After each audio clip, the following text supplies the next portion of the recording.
베르스타펜 사진 잘 골랐지 않습니까? 잘한 드라이버인데 누군가에게 박수를 보내고 있는 것 같아요. 월드 챔피언 랜도 노리스. 자, 박수. 같이. 아유, 말을 잘 들어주시네요. 저 직관 오셔가지고 여기에 이름을 올렸습니다. 그림 그리기 딱 좋죠. 35번째라 5 곱하기 7로 그리면 돼요. 35명째 챔피언 탄생을 했습니다. 이것이 시즌 후반기 전체예요. 1, 2, 3위 싸움. 아름답지 않습니까? 피아스트리 진짜 아쉽겠다. 피아스트리에게는 내일이 있습니다. 제일 젊어요, 이 3명 중에. 나이가 깡패입니다. 피아스트리 화이팅. 하위권은 난리도 아니다. 이건 누가 원래 몇 위였냐가 거의 의미 없는 수준에 툭툭 튀어오르는 포디엄 같구나 라고 생각을 할 수 있죠. 예, 누군가 포디엄에 올라가면 갑자기 그냥 갑툭 튀어서 확 올라가거든요. 이게 보이는 원래 너무나 재밌는 경기 펼쳐져서 팀들 고맙고요.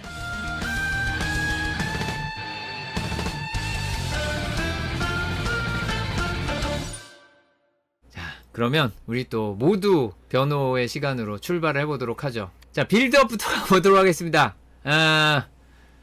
파이팅 포 히스 퍼스트, 첫 번째 챔피언십 타이틀, 챔피언 타이틀을 위해 노리스가 도전에 나섰습니다. 챔피언십 선두니까 당연히 먼저 언급을 해줘야겠고요. 5번째 타이틀을 위해 막스 베르스타펜도 도전장을 던졌습니다. 첫 번째, 나도 첫 번째다.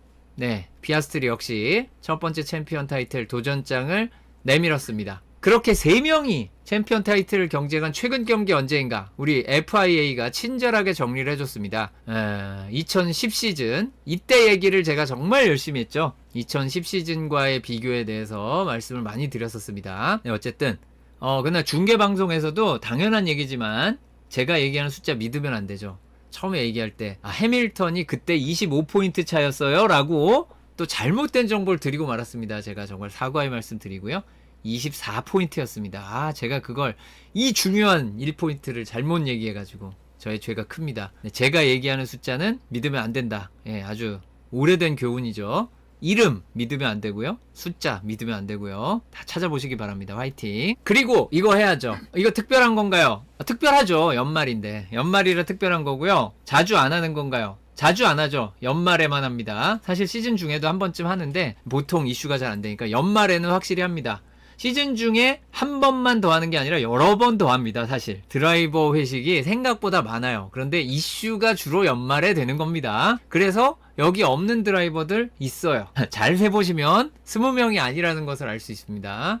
그래서 이게 종종 빠져요. 이게 흔한 일은 아닌데 아주 특별한, 조금은 특별한데 아주 특별하냐면 그거는 아니다라는 걸 기억을 해주시면 되겠습니다. 어쨌든 연말 회식 했습니다. 드레스 코드 흰색이라고 츠노다의 그 얘기에 남겨져 있습니다. 중간에 써있죠. 츠노다 유키 글 보면 드라이버 디너, 화이트 셔츠 드레스 코드. 자, 셔츠 아닌 사람 찾아보시고요. 화이트 아닌 사람 찾아보시면 됩니다. 자, 다들 이렇게 말을 안 듣는다. 제재가 없으면 지키지 않는다. 그것이 모터스포츠의 기본이죠. 페널티를 안 주니까. 페널티가 있어봐요. 다 입고 왔지. 100%입니다. 네. 그렇죠. 프랙티스 1. 기온과 트랙 온도가 적절하죠. 아부다비가 사실 정말 괜찮습니다. 조금 더운 동네 맞지만 관중으로 간 분들을 위해 시원하게 만들어주는 정말 돈으로 때운 설비들 정말 많이 돼 있고요. 경기장도 은근히 그렇게까지 엄청 무덥다고는 할 수 없는 곳이기는 합니다. 자, 그리고 랜도 노리스와 베르스타펜이 1, 2위를 나눠 가지면서 챔피언십 재밌다 라고 얘기하려고 보니까 밑에 친구들이 기록이 비슷해요. 그리고 이번 퀄리파잉도 심상치 않겠다라는 것이 저 밑에 심지어 9명의 영드라이버가 출전했어요. 영드라이버를 빼고 최하위가 아이작 하자 미디엄, 그 미디엄이 최고 기록과 0.492초 차이가 나더라. 이번 퀄리파잉 참 괴롭겠구나 라는 걸 짐작할 수 있죠. 자, 그래서 치열했다. 이 말씀을 제가 또 왜 자주 드리냐면은 우리 이번 주 말에 뭐 있나요? 12월 14일 저녁 7시 쿠팡 플레이 스포츠 패스를 가지고 계신 분들 보실 수 있는 F1 2021 시즌 다시 보기. 이게 여러분들에게 잊혀졌던 F1의 진정한 모습을 다시 보여줄 거라고 저는 생각합니다. 절대 이렇게 치열하지 않아요. 이렇게 치열한 F1이 아니에요. 그렇습니다. 두 번째, 엔진빨 무시하면 안 돼요. 엔진빨이라는 게 얼마나 무서운지 우리는 2021 시즌만 봐도 다시 알 수 있습니다. 내년에 엔진 규정 싹 바뀌죠. 동결 풀렸죠. 지금 이게 호몰로게이션을 3년을 마지막 호몰로게이션 파츠 하나 줬던 게 3년 전이에요. 그 이후로 3년 넘게 지금 호물로게이션, 즉 엔진을 규격을 딱 맞춰놓고 거의 비슷한 상태에서 개발을 안 하니까 이렇게 순탄하게 진행을 했지. 자, 다시 돌아옵니다. 내년에 엔진빨 엄청난 격차, 진짜 개발 경쟁이 뭔지 보여주는 그런 상황들이 기다리고 있습니다. 그것을 우린 2021 시즌에서 다시 볼 수 있을 거고요. 화이팅입니다. 그러나 지금은 치열하다. 이 기록 보세요. 숫자로 봐서는 느껴지지 않으셨다고요? 탑10 드라이버들, 제가 이거 매주 보여드리고 있는데 이런 그래프 보신 적 있나요? 아이구야 하는 생각이 벌써 들죠. 기록들이. 자, 그리고 프랙티스 2가 나옵니다. 프랙티스 2에서는 그래도 노리스가 좀 달렸어요. 난 좀 달려봐야겠어요. 그래서 노리스가 압도적으로 제일 빠르니까 다들 큰 차이가 났던 건가요? 는 절대 아니고요. 노리스 혼자 빨랐던 겁니다. 여기 보시면 뭔가 다들 모래주머니를 좀 차고 달리기로 했는데, 나는 저 퀄리파잉 시뮬을 좀 제대로 해봐야겠어요 하면서 혼자 달린 느낌 너무나 강하죠. 그렇습니다. 노리스만 좀 확인해보고 싶었던 뭔가가 있었던 것 같아. 그거 아니고서는 설명하기가 매우 힘든 기록입니다. 그만큼 다들 비슷했다. 비슷하니까 자우버가 계속 프랙티스 1, 2 잘했었는데 퀄리파잉에 이만큼이 안 나왔다 그래서 절대 탓할 수가 없죠. 다 비슷했기 때문에 그런 겁니다. 그 롱런 페이스에서도 수상한 짓을 한 친구가 하나 있었어요. 한 명입니다. 한 명. 수상한 짓 한 차가 하나 보이죠? 보이시나요? 이거 안 보이시면 뭔가 저 보라색 실선 하나가 굉장히 이상한 게 있어요. 굉장히 이상한 게 있으면 우리는 저 차가 혼자 탁월하게 뛰어날 것이다 라고 볼 수도 있겠습니다만 매우 높은 확률로 쟤만 이상한 프로그램을 했다라고 보는 게 맞아요. 자, 여러분들께서 오해 마시고 항상 하나만 데이터가 이상하면 그것이 이제 모두 다 옳게 된 데이터고 한 명이 너무 탁월했다거나 뭐 이렇게 볼 수도 있는데 그게 맞을 수도 있어요. 하지만 많은 경우 쟤만 프로그램이 달랐다. 이게 맞습니다. 자, 그래서 아이작 하자는 뭔가 다른 걸 확인을 했던 것 뿐이에요. 실제로 저 기록을 낸 게 심지어 소프트 타이어였습니다. 소프트 타이어. 이런 프로그램이 이게 있어요. 이게 약간 프랙티스 3의 첫 번째 주행 아니면 프랙티스 1의 두 번째 주행 같은 때 할만한 프로그램이거든요. 약간 빨리도 달려봤다가 레이스 시뮬레이션으로 바꿔가지고 달리기 이런 거 할 수 있습니다. 그걸 둘 다 확인을 해봐야 되면 이런 일이 벌어질 수가 있어서 여기는 좀 다른 내용이다 라고 볼 수 있겠고요. 그런데 다른 어떻게 보면 경쟁팀이라고 할 수 있는 하스 드라이버들과 사인스의 소프트 롱런 데이터로 봤을 때 아이작 하자의 데이터는 더더욱 믿을 수 없죠. 그렇습니다. 이것은 그냥 프로그램이 달랐다. 이건 미디엄입니다. 대다수 드라이버들이 미디엄 롱런을 했고요. 아이작 하자의 팀메이트인 리암 로슨도 저기 위에 보라색 점선이 있습니다. 상당수 드라이버들이 1초 이내에서 롱런 페이스 마저 1초 이내. 1초만 돼도 사실 굉장히 큰 차이거든요. 레이스에서는 아코디언 이펙트 때문에 이게 롱런 페이스가 1초 차이면 레이스 단위로는 2배, 50랩 가면은 2배 차이가 나게 돼 있어요. 그러면은 랩당 1초씩 차이가 난다는 얘기는 58초인데 2배 생각하면 2분 차이가 나니까 백마커가 되는 거죠. 상당수 드라이버들이. 이렇게 촘촘해도 백마커가 나옵니다. 어쨌든 다들 촘촘했다. 그러니까 더더욱 퀄리파잉을 잘해야 된다는 소리죠. 잘하기 힘든데. 하드는 2명밖에 안 했습니다. 그래서 상위권 팀들은 이 하드 타이어가 얼마나 좋은지에 대한 많은 정보를 갖지 못하고 시작했죠.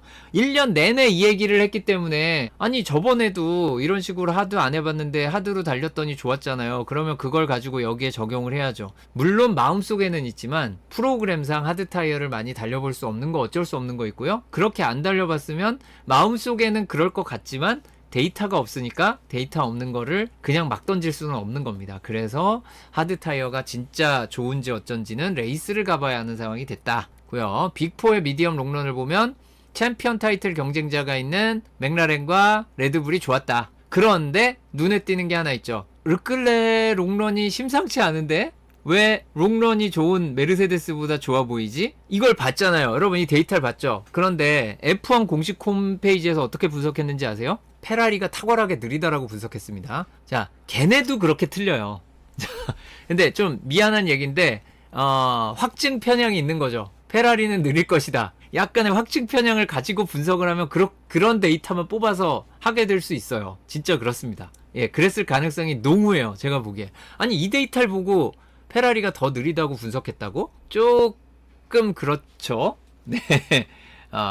그렇습니다. 중하위권은 어떤가요? 중하위권에서 나름 좋았던 차가 자우버입니다. 자우버인데 보톨레토가 좋았고요. 그 다음에 저기다가 베어먼을 넣어놓은 이유는 베어먼이 소프트기 때문에 직접 비교하기가 좀 그래서 그래요. 그런데 소프트로 달려도 비슷한데 그러면 소프트를 쓸 이유가 없죠. 소프트는 오래 안 가는데. 그래서 미디엄으로만 비교하면은 알본, 로슨, 가슬리, 알론소 대부분 비슷한데 자우버가 좀 좋아 보였습니다. 자, 그리고 프랙티스 3.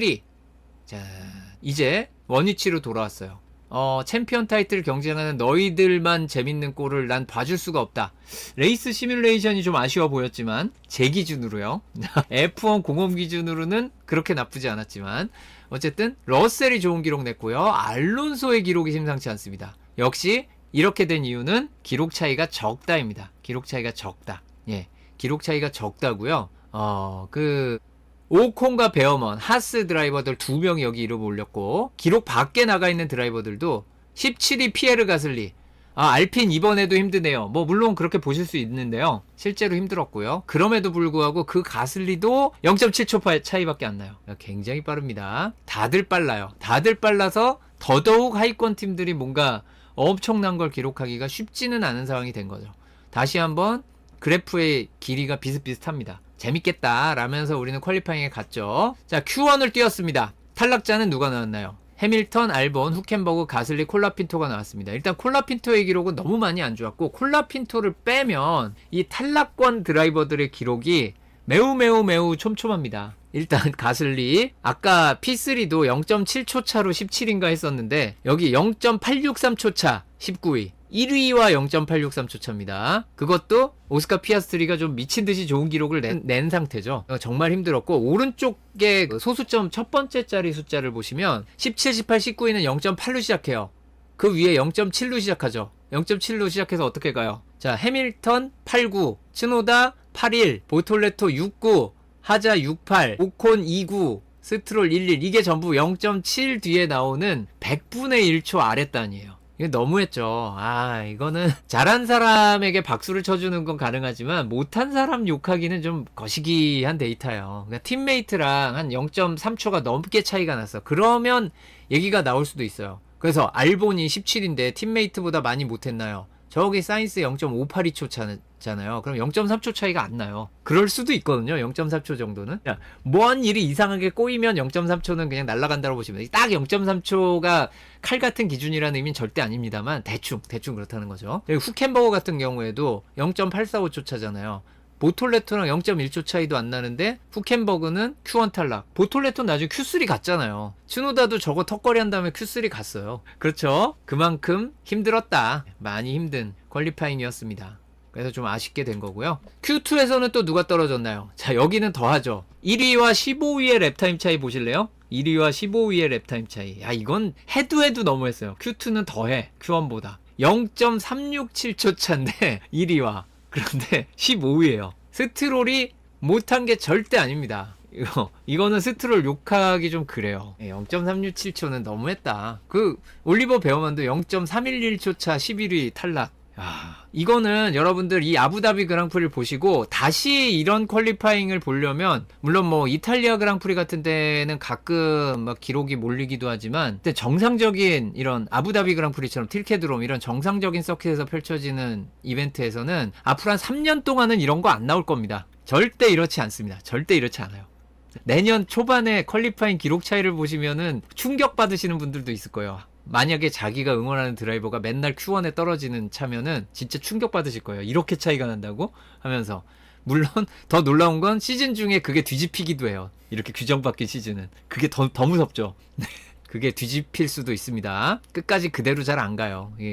규정이 왕창 바뀐 시즌은. 그렇습니다. 우리는 지금 오래된 태평성대를 봤고요. 마치 여러분이 하츠 오브 아이언 4에서 최근 업데이트된 동아시아를 하면은 중국의 역사는 항상 이렇게 안정기가 있다가 이제 개박살이 나는 시기가 오거든요. 그래서 뿔뿔이 흩어져서 난리가 났다가 다시 안정기가 왔다. 이게 안정기고요. 이제 안정기 끝났고 난리 날 시기가 기다리고 있습니다. 자, 언제? 네, 다음 시즌 첫 경기부터 그럴 거예요. 네, 기대하셔도 됩니다. 누가 위, 누가 아래일지 몰라서 그렇지 난리는 날 거예요. 자, Q3 보겠습니다. 일단 추노다 저희 117 아니고요. 저 숫자 지웠어야 되는데 제가 올려버렸네. 죄송합니다. 네, 117 아니고요. 그냥 기록 없는 겁니다. 가끔 없는 기록을 넣으면은 데이터 오류 날 때가 있죠. 254만 뭐 그거 어쩌고 나오는 거 있잖아요. 네, 데이터 없는 거 오류. 데이터 없는 겁니다. 츠노다. 그래서 이 베르스타펜과 아이작 카자의 기록 차이가 여긴 좀 났어요. 여기서는 차이가 좀 났고 그 와중에 제일 중요한 것은 베르스타펜이 노리스 피아스트리에 비해 좋은 기록을 냈고 츠노다도 베르스타펜한테 토잉을 주는데 도움을 줬습니다. 그런데 여기에 아주 큰 영향을 준 것들이 사실은 Q2에 있었습니다. 이 Q2에 베르스타펜이 2위 기록으로 Q3 진출을 했는데 베르스타펜이 소프트 타이어를 이때 새 소프트 2세트밖에 없는 상태에서 Q2에 왔어요. 그러면 하나 Q2에 쓰고 하나 Q3에 쓸 확률이 높잖아요. 둘 다는 못 쓰죠. 그런데 베르스타펜이 여기서 한 세트만 씁니다. 한 세트도 안 씁니다. 한 세트도 안 씁니다. 안 쓴 이유가 알론소가 토잉을 해주고 뭐 어쩌고 저쩌고 하면서 그 토잉을 안 받았으면 썼을 거냐 그건 아니고요. 그냥 운도 따랐다는 거라는 의미일 뿐입니다. 아주 그게 결정적인 차이는 아니고 이 썼던 소프트 타이어 가지고 기록이 좋아서 새 소프트를 아낀 거예요. 심지어 러셀도 어느 정도 아꼈는데 맥라렌 드라이버들은 타이어 3세트 Q2까지 합쳐서 3세트를 소모하고 Q3를 갔죠. 그래서 Q3에 새 타이어로 2번 도전한 게 러셀과 베르스타펜, 심지어 르클레도 새 타이어 2번 도전을 했을 거예요. 아닌가? 러셀이랑 베르스타펜은 확실히 새 타이어로 2번 했습니다. 그런데 맥라렌 드라이버들은 한 번 했어요. 이 영향이 있었을까 없었을까 모르겠습니다만 어쨌든 베르스타펜이 좋은 조건을 미리 만들어 놨다라는 데 의미가 있는 거였죠. 그리고 러셀이 마지막 코너에서 흔들려서 맥라렌 드라이버들의 기록을 넘지 못한 것인가에 대해서는 의견이 좀 분분합니다. 근데 러셀 본인은 넘지 못했을 것이다 라고 본인이 얘기했기 때문에 저는 그런가 보다 하고 넘어가기로 했습니다. 그리고 의외의 순위가 좀 있죠. 앞에 잘 나가는 Q3 빌드업 하면서 갑자기 빨라진 최상위권 몇 명 빼고 중위권을 보면 알론소 이하 6위부터 9위까지 4명 기록 보세요. 그럼 여기도 비슷합니다. 큰 차이가 안 나죠. 그런데 그 중위권과는 다르다. 중위권과는 하는 샤를 르클레의 기록이 있어요. 5위. 왜 5위인지 모르겠는. 물론 페라리가 5위 한 거 가지고 만족하면 정말 가슴 아픈 일인데 왜지? 싶은 최근 분위기와는 영 다른 기록이 나왔었죠. 자, 그리고 이제 레이스를 갑니다. 폴 포지션은 챔피언 타이틀 획득하려면 꼭 우승을 해야 되는 베르스타펜. 우승을 해도 노리스가 포디엄에만 들면 안 되고 노리스가 4등이 된다면 가능성이 있는 베르스타펜. 이었죠. 베르스타펜과 노리스 비교를 해보면 대부분은 비슷합니다. 대부분은 비슷한데 차이가 나는 거. 맨 아래가 두 드라이버의 델타입니다. 시간 차이. 파란색 그래프가 위로 올라와 있을수록 기준선보다 빨랐다는 의미가 되고요. 여기서 차이 났죠. 6, 7번. 자, 이 5번 코너 빠져나와서 가속 구간에서 빠른 거. 이거는 가속력 차이고요. 6, 7, 8 지나서 여기서 이득을 많이 봤냐 하면 그건 아니고 6, 7번을 빠져나올 때 여기서 이득을 얻었어요. 그쵸? 그래서 이때 거의 한 0.1초 정도를 벌었습니다. 6, 7번 느린 코너 브레이크 밟고 요 라인 빠져나올 때 굉장히 잘하는 모습을 베르스타펜이 보여줬고 그게 결정적입니다. 다른 데는 벌었다가 바로 내주고 하면서 막상막하였는데요. 이 6, 7번에서 확실히 차이가 났습니다. 그리고 주요 지표 대충 넘어가고요. 별일 없겠죠? 팀별로 지표를 조금 보고 가겠습니다. 맥라렌 같은 경우에 스피드 트랩 별로 빠르지 않고 섹터 3가 강하다 여러 번 말씀드렸죠. 그런데 원래 노리스가 강하다 했는데 더 강한 친구가 있었다. 피아스트리. 그러나 섹터 2에서 많이 까먹었죠. 섹터 3에는 확실히 강했던 피아스트리인데 큰 차이는 아니에요. 두 드라이버 기록은 거의 비슷합니다. 이거 숫자 차이가 좀 난다 그래서 기록 차이가 크게 나는 건 아니고 다 이해할 수 있는 수준입니다. 이것도 이해할 수 있는 수준이죠. 이게 330km 아래이기 때문에 시속 1.5km가 그렇게까지 큰 차이라고 보기 좀 어려워요. 다음은 츠노다, 르클레와 해밀턴. 해밀턴 같은 경우 해밀턴은 좀 일찍 떨어졌기 때문에 얘기하기가 좀 거시기 하다면은 르클레의 강점은 섹터 2. 섹터 2에서 빠르면 우리가 한번 의심해 볼 수 있는 건 뭐 있나요? 직발인가? 의심하죠. 직발인 게 의심되면 어딜 가서 봐요? 스피드 트랩을 가서 보죠. 오홍 직발인가? 하고 우리가 컨펌을 할 수 있습니다. 이런 건데 섹터 3 나쁘지 않네. 그러니까 기계적인 그립도 괜찮고 공기역학적으로는 약간 로우 드래그 쪽 투자를 했다 이렇게 볼 수 있겠습니다. 자, 이 팀은 섹터 2가 좋다고요? 르클레 명함을 못 내밀죠. 여기 1, 2위. 스피드 트랩에서 1, 4위. 자, 이러면 문제가 뭐냐면 섹터 3도 섹터 3지만 섹터 3는 기계적 그립으로 어떻게 커버한다 치고 섹터 1이 펑크가 날 수 있는데 츠노다 같은 경우에 섹터 2는 2위, 섹터 1 12위, 섹터 3 17위. 근데 여기는 12위라고 해도 베르스타펜의 기록과 한 0.13초 정도밖에 차이가 안 나요. 뭐 그럴 수 있죠. 그런데 여기 섹터 3 이거 어쩔? 0.55초 차이가 나요. 정확히는 0.541초. 섹터 3 하나에서요. 한 랩에 0.3초는 그럴 수 있어요 라고 제가 말씀드리잖아요. 그러니까 섹터 하나에 0.1초 전후는 그럴 수 있다라는 의미기도 해요. 그런데 0.5초 차이가 납니다. 이거는 너무 차이가 많이 나죠. 섹터 3를 그냥 버렸다 수준입니다. 심지어 탑 10에 들었는데 17위에요. 그래서 이 마지막 섹터가 어떻게 답이 없었다라는 거고요. 그리고 이 츠노다와 베르스타펜의 최고 속도 차이는 의미가 조금 더 있는 것이 아까 맥라렌 1.5km 시속 1.5km 차이고 여기는 1.6km 차이잖아요. 그죠? 그런데 여기는 330 좀 넘는데 1.6이면 맥라렌보다 차이가 더 큰 겁니다. 두 드라이버의 최고 속도 차이가 조금 더 크다라고 봐야 됩니다. 기하급수적으로 커지기 때문에 생각보다 차이가 더 크다 라고 볼 수 있겠고요. 자, 우리 메르세데스는 어떤가요? 이쪽도 드래그를 좀 버리고 갑니다. 그래도 러셀은 드래그를 좀 얻고 갑니다. 이제 드래그를 버리는 거죠. 로우 드래그 셋업이니까. 그래서 로우 드래그 쪽으로 갔다 라고 하면은 다른 곳이 힘들 수도 있지만 러셀을 보면 우린 그런 거 없죠. 정말 그냥 안정적입니다. 반면에 안토넬리 역시 섹터 3에서 고전을 조금 했습니다. 많이는 아니에요. 아까 츠노다 고전한 거에 비하면 많이는 안 했습니다. 하지만 러셀과는 0.16초 정도 섹터 3에서 차이가 났고요. 에스턴 마틴은 어땠을까요? 여기도 무난합니다. 무난한 셋업이죠. 그러나 스트롤이 아니라 알론소를 기준으로 보면 아주 높은 드래그는 아닌 것 같기는 하다. 하지만 굉장히 평균적이다 라고 할 수 있는 상태였습니다. 2026년에는 알핀에게도 좋은 일이 있겠죠. 화이팅. 여기는 섹터 3가 18위 20위에요. 정말 가슴이 아프지 않을 수 없습니다. 하스고요. 하스도 뭐 로우 드래그 쪽에 투자하거나 이런 건 없어요. 그냥 무난하게 갔습니다. 그런데 재밌는 것이 베어먼이 가끔 섹터 3에서 빠른 모습을 보여줬는데 프랙티스 때 퀄리파잉에 오더니 오콘이 섹터 3가 좋았어요. 엄청나게 좋았냐면 그건 아닌데 그래도 그 맥라렌의 빠르다는 차들과 비교해서 한 0.2초 차 정도까지 붙었으니까 굉장히 잘하게 된 거죠. 오콘이 제대로 유종의 미를 거뒀다 라고 할 수 있습니다. 자, 레이싱 불스. 레이싱 불스도 이 팀의 특성상 이게 약간 로우 드래그 셋업을 한 것 같아요. 이게 스피드 트랩의 9위와 12위고 섹터 2에 14위, 15위인데 무슨 로우 드래그 셋업인가요? 저 팀 차는 원래 약간 로우 드래그 셋업을 해서는 저렇게 나오기도 하거든요. 그래서 약간은 속도를 내고 싶었으나 실제로 잘 나지는 않았다. 그러다 보니까 오히려 장점이 희석돼서 잘 나가야 되는 곳에서 잘 못 나갔다. 그러다 보니까 특징 없는 차가 돼버렸고 기록도 그냥 저냥이었다 라고 보여집니다. 약간은 방향을 잘못 잡은 것처럼 보이고요. 윌리엄스는 하이 다운포스 셋업입니다. 그렇죠. 그렇게 갈 수 있습니다. 여기서의 하이 다운포스는 모나코 셋업이란 거 아니고요. 상대적으로 그렇다는 얘기입니다. 그래서 어디가 힘들 수 있나요? 섹터 2가 힘들 수 있습니다. 그러나 사인스는 어떻게든 섹터 2에서 손해를 보지 않았어요. 대신에 하이 다운포스 셋업이 제일 이득을 얻을 수 있는 게 섹터 1이죠. 섹터 3는 중저속이 많아서 기계적 그립으로 커버를 하는 거고요. 기계적 그립은 좋지 않았던 거예요. 이 차는.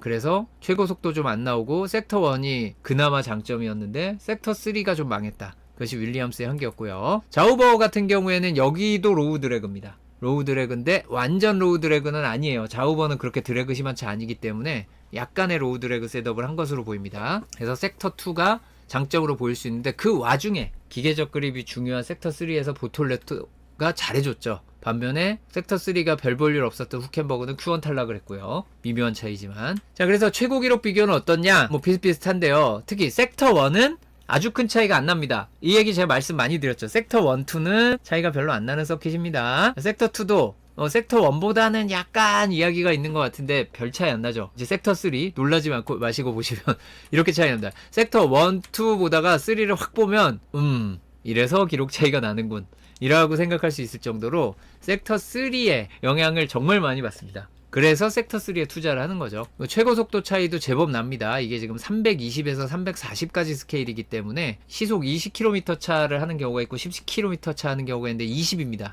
그래서 약간의 차이도 더 큰 거고요. 윌리엄스가 굉장히 느리게 셋업이 되어 있었습니다. 최고 속력과 랩타임을 비교한다 하는 그래프인데 같은 팀이 근처에 둘이 있어야 의미가 있어요. 가까울수록 의미 있습니다. 바꿔서 말해서 무슨 얘기냐?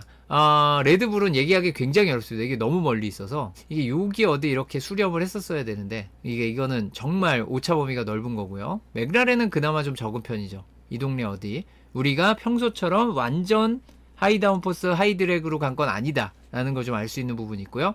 로우 드래그 우리 맞아요 라고 메르세데스는 얘기해 줍니다. 페라리는 알 수가 없죠. 이건 정말 알 수가 없다. 누가 정답이냐? 누구 한 명은 이상한 결과를 냈고요. 에스턴 마틴 같은 경우도 제법 벌어져 있어요. 페라리만큼은 아니지만. 그런데 하스는 그래도 좀 붙어있죠. 그래서 하스가 굉장히 무난하게 셋업을 잡아간 거 알 수 있고, 레이싱 불스, 와 얘네는 탄착점 보세요.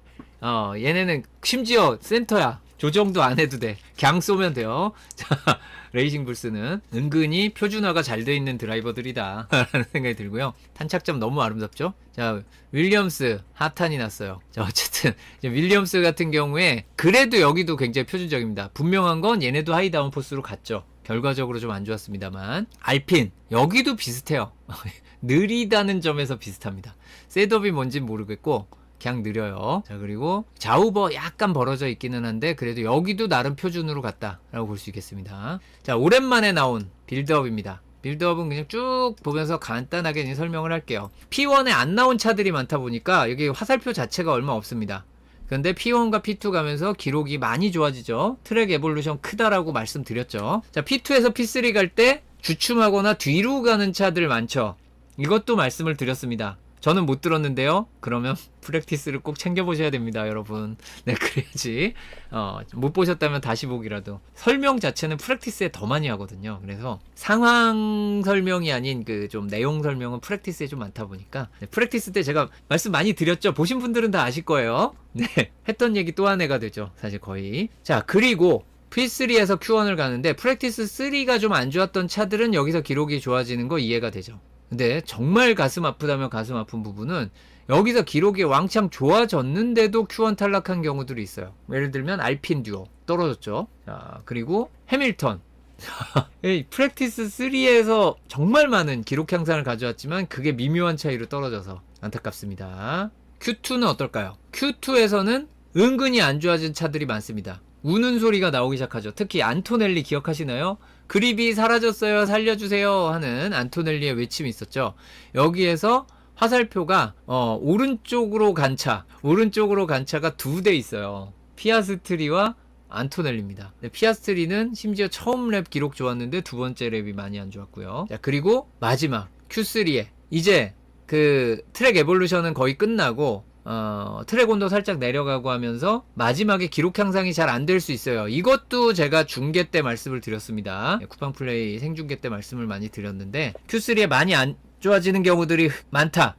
근데 그나마 향상이 좀 된 차가 챔피언 경쟁하는 3명밖에 없어요. 네, 아주 쥐꼬리만큼 향상됐고 그만큼 Q3에 뭐 끌어올리기가 힘든 게 아부다비다. 이거는 아부다비는 늘 그래요. 늘 그러니까 저 3명이 정말 어떻게 초인적인 집중력을 발휘했는지는 모르겠습니다만 보통은 안 저렇다라고 봐두시면 되겠습니다. 자, 그래서 팀메이트 배틀 노리스와 피아스트리 13대 11 노리스가 약간 앞선 가운데 끝났고요. 르클레가 해밀턴을 19대 5 시즌 후반부에 정말 많이 벌었어요. 또 베르스타펜 같은 경우에 츠노다에게 22대 0 로슨에게 2대 0에서 베르스타펜도 퍼펙트죠. 24대 0입니다. 그리고 안토넬리와 러셀 역시 러셀도 안토넬리 압도를 했어요. 잘 생각해보면 지난해 노리스와 피아스트리가 4번밖에 못 이겼어요. 올해 안토넬리가 3번 했으니까 비슷한 거거든요. 어떻게 보면 그만큼 내년에는 모른다 라는 거고요. 안토넬리 데뷔 첫 해에 이 정도면 잘했습니다. 러셀이 괴물이란 걸 잊어버리면 안 돼요.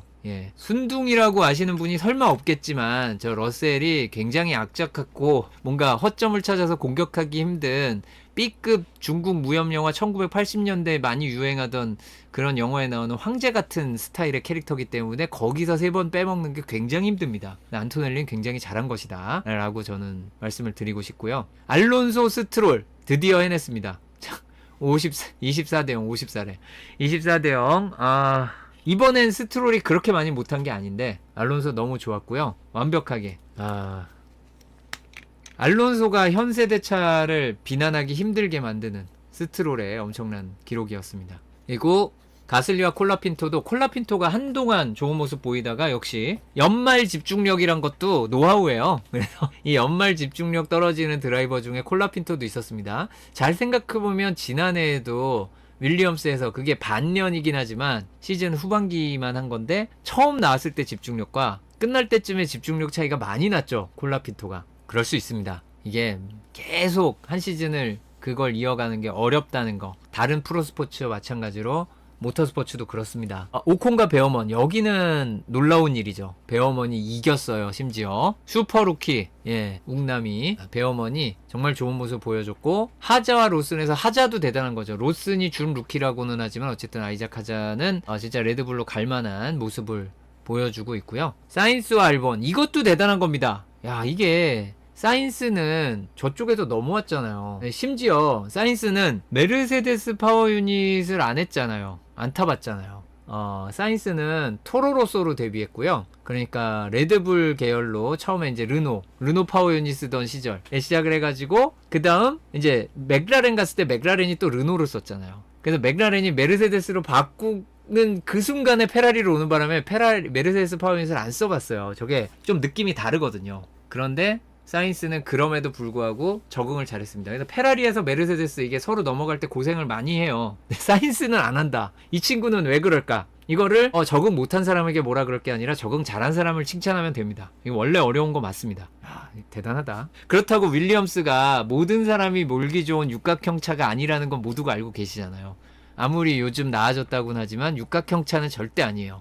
그런데 사인스는 잘했고요. 보톨레토 이놈도 물건이죠. 이게 괜히 로얄로더가 아니구나. 이렇게 처음 올라올 때만 해도 지난해 이 시점 보톨레토가 후켄버그보다 퀄리파잉 배틀에서 앞설 것이다 예상하신 분 계신가요? 없을 것 같은데 이건 진짜 한 명도 없을 것 같아요. 진짜 아무 생각 없이 찍는 사람이 아니라면 생각하고 찍을 수가 없어요. 보톨레토. 그런데 보톨레토가 놀랍게도 퀄리파잉의 스페셜리스트인 후켄버그를 퀄리파잉에서 이겼습니다. 이게 진짜 물건이죠. 역시 젊은 게 깡패다. 그리고 팀메이트 평균 기록 비교 자주 말씀드리지만 합산 아니고 평균이고요. 0.3 이상 되면은 시트를 걱정해야 되는 수준의 문제가 굉장히 큰 팀메이트와 평균 최고 기록 0.3초 차는 받아들이기 힘든 수준입니다. 이거는 옛날에 팀 간 격차가 클 때도 마찬가지였어요. 어차피 퀄리파잉 배틀은 같은 차 가지고 하는 거기 때문에 0.3초 이상을 받은 노란색 표시된 게 러셀, 안토넬리, 스트롤, 콜라핀토, 로슨이 있습니다. 빨간색은 감당하기 힘든 수준을 훌쩍 뛰어넘은 너무나 큰 문제가 있는 이루 말할 수 없는 문제입니다. 이건 시즌 중에 시트가 바뀌어도 이상하지 않은 수준이죠. 그렇게 됐습니다. 안타깝게 됐고요. 사실 츠노다는 변명할 거리들이 많이 있어요. 당장 이번 아부다비만 해도 뭔가 되려고 하는데 그 프랙티스 마지막에 안토넬리네였죠. 훅 튀어나와가지고 옆구리 쾅 받아가지고 플로어 부셔서 구형밖에 안 남은 게 구형밖에 없는데 해서 구형 플로어 쓰고요. 한동안 츠노다가 신형 파츠들을 못 썼잖아요. 그러다가 이제 얼마 안 됐어요. 이제 신형 파츠 맞춰서 쓰기 시작한 지. 왜 그런지는 다들 아시죠? 이거 계속 얘기를 했었기 때문에 그 에밀리아 로마냐 그랑프리를 포함해가지고 신 파츠들 줬을 때 자꾸 사고가 나서 그래서 조금 더 로우 드래그로 가는 쪽으로 점점 바뀌어 갔거든요. 그래서 좀 하이 다운포스로 안정적인 걸 주기 위해 가지고 구형 파츠들을 츠노다에게 주로 쓰게 한 거였어요. 무슨 성적을 내고 싶지 않아가지고 우리 포인트 깎아먹으려고 츠노다한테 구형을 준 게 아니고 그런 이슈가 있었습니다. 어쨌든 그게 꼭 츠노다 잘못은 아닌 거죠. 그래서 이유가 여러 가지 있다. 절대 이유 없는 무덤이 아니다 라는 거고요. 자, 이제 퀄리파잉 성적을 봤으니 레이스로 넘어갈 때입니다. 아직은 뭐 그렇게까지 심하게 제가 많이 변호할 일은 아니지만 자, 잔여 타이어에서 약간의 차이가 있는 경우들 있죠. 근데 하드 타이어 2세트를 챙긴 것은 우리의 맥클라렌 밖에 없었다. 맥라렌은 흰색을 좋아해. 배그의 민족인가요? 자, 아니고요. 흰색은 하스인데 죄송합니다. 자, 어쨌든 피렐리가 타이어 전략 예상한 거 기본을 원스톱으로 봤어요. 그리고 저 기본 원스톱대로 간 드라이버들 있습니다. 그런데 이것도 여러 번 말씀드렸듯이 경기 진행이 어떻게 되느냐에 따라 충분히 투스탑이 의미가 있고요. 이번 경기에서 결과적으로 가장 빠른 전략은 투스탑이었어요. 원스탑보다 투스탑이 빨랐습니다만 투스탑은 문제가 하나 있죠. 반드시 추월을 하고 올 것. 트랜짓이라는 과제가 있기 때문에 아무나 선택을 할 수가 없는 전략입니다. 추월이 카타르보다는 쉬웠지만 결코 용이하다, 손쉽다라는 표현을 절대 쓸 수 없는 그 야스마리나였고요. 그 다음 스타팅, 그립의 스타트 그립에서 아주 큰 차이는 나지 않습니다. 하드 스타트도 있었잖아요. 근데 실제는 그거보다 더 큰 문제는 따로 있었어요. 스타트 때. 피스탑 시간 손실이 세이프티카가 나왔을 때와 안 나왔을 때의 차이가 적은 편입니다. 7.5, 여기 보면 6.5초 차이밖에 안 나죠. 이거 굉장히 적습니다. 세이프티카일 때, 아닐 때 차이가 굉장히 적다. 근데 세이프티카일 때 피스를 했을 때의 시간 자체도 14.5초 굉장히 적기 때문에 세이프티카 때 피스탑을 하고 누군가 뒤로 들어갈 일이 사실 잘 안 나옵니다. 그래서 체감상 14.5초보다 손해가 적은 느낌이에요. 그래서 세이프티카 나오면 차이가 6.5초밖에 안 나도 피스탑을 합니다. 보통.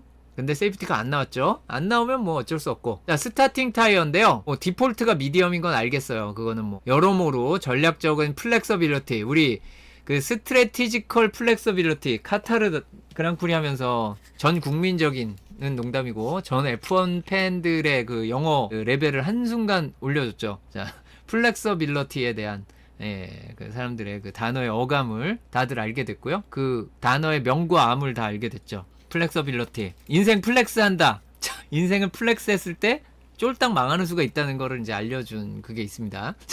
플렉스하다고 꼭 좋은 것은 아니다. 그고요. 네, 그렇습니다. 우리는 꽉 막힌 인생을 사는 게 맞을 때도 있어요. 다시 돌아가서 그러나 기본적으로 미디엄 타이어가 플렉서빌리티가 있습니다. 그리고 피아스트리가 하드 선택을 한 것이 눈에 띄죠. 이 탑 10 드라이버 중에 하드 선택이 2명 있는데 이해가 돼요. 왜일까요? 일단 피아스트리는 정상적인 경기 진행으로는 답을 찾을 수 없어요. 그러니까 뭔가 세이프티카가 내가 유리한 상황에 나올 때까지 남아있다면 나는 거기서 이득을 얻을 수 있다라는 그 큰 이득이 우승이 될 수도 있죠. 그렇다고 하드가 엄청나게 느린 거 아니니까 내가 초반만 잘하면 되는 거 아니냐. 실제 초반을 잘했죠. 피아스트리는. 그 다음 츠노다의 경우는 이유가 명확합니다. 노리스나 피아스트리, 특히 노리스가 피스탑을 먼저 했을 경우 츠노다가 어떻게든 노리스보다 앞에서 달리고 있었다면 노리스가 츠노다를 추월해 가야만 하는 상황이 오고야 말 것이다.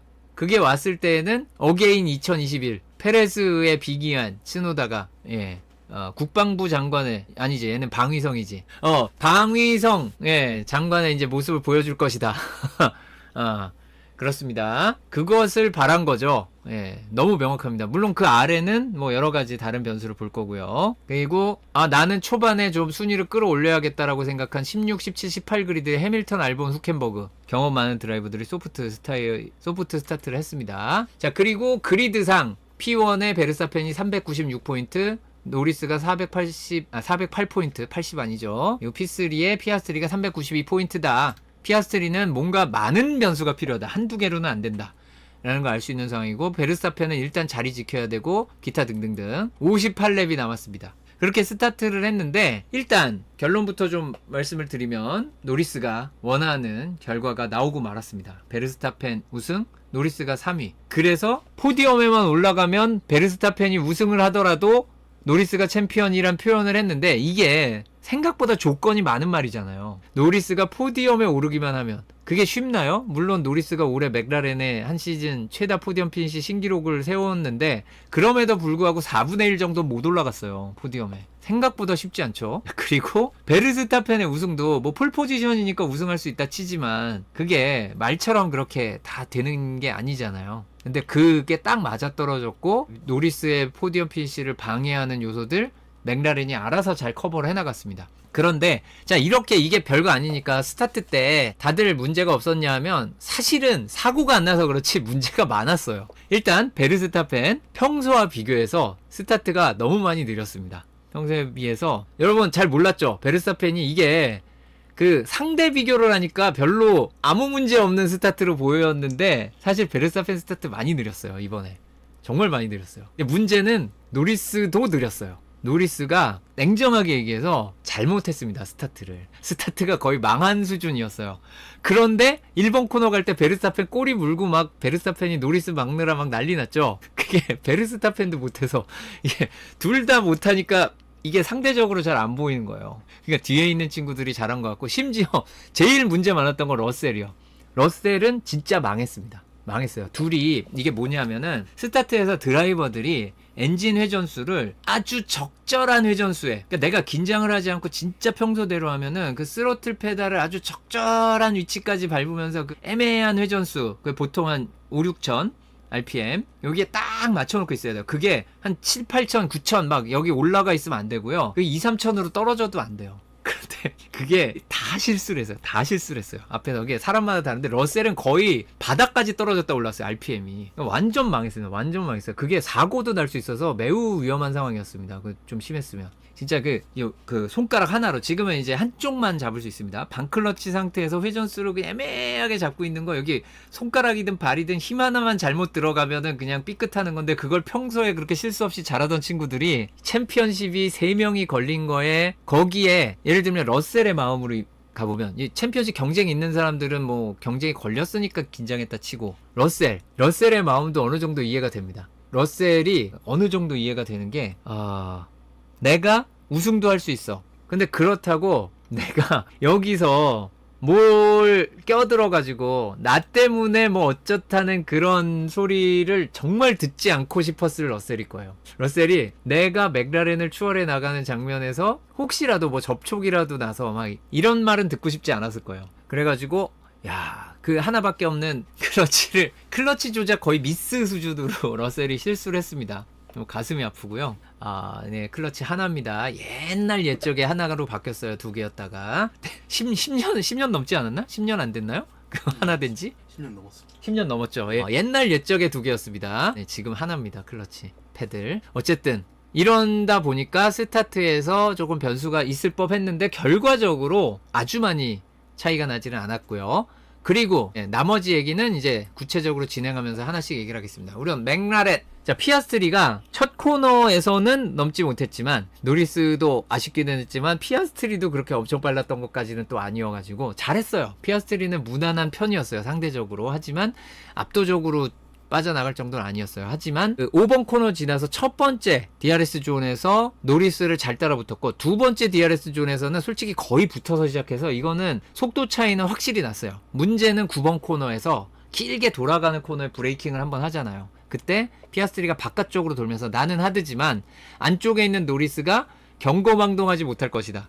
그러니까 속도를 내려고 조금 노력을 한다는 얘기는 안쪽으로만 계속 붙어서 가는 그 상황에서는 실수가 나올 수도 있어요. 그걸 당연히 노리스도 알고 있기 때문에 조금은 낼 수 있는 속도보다 조금은 속도를 줄일 것이다라는 확신을 가진 피아스트리가 그냥 바깥쪽으로 돌렸죠. 이거는 쉽게 생각할 수 있는 심리전이기는 하지만, 쉽다 그래서 아무나 할 수 없는 드라이빙을 피아스트리가 보여줬고, 그걸 성공했기 때문에 너무나 놀라운 장면이 됐습니다. 피아스트리도 자신이 챔피언 도전을 하려면 해야 되는 제일 중요한 과제, 노리스보단 앞으로 가야 되고요. 그 다음 과제, 베르스타펜보다 앞으로 가야 되는데, 일단 그건 쉽지 않은 상황이 됐죠. 왜냐하면 하드를 선택했기 때문에 미디엄을 선택한 베르스타펜과 간격을 초반에 좁히기는 너무 어려웠어요. 자, 그리고 이제 뒤로 갔던 드라이버들이 다시 올라오기 시작하는데, 노리스는 미디엄 타이어 스타트에서 하드 타이어로 교체를 조금 일찍 했습니다. 왜 일찍 했을까요? 그게 다 샤를 르클레 때문이죠. 이게 여기엔 희미하게 표기된 다른 팀들의 움직임이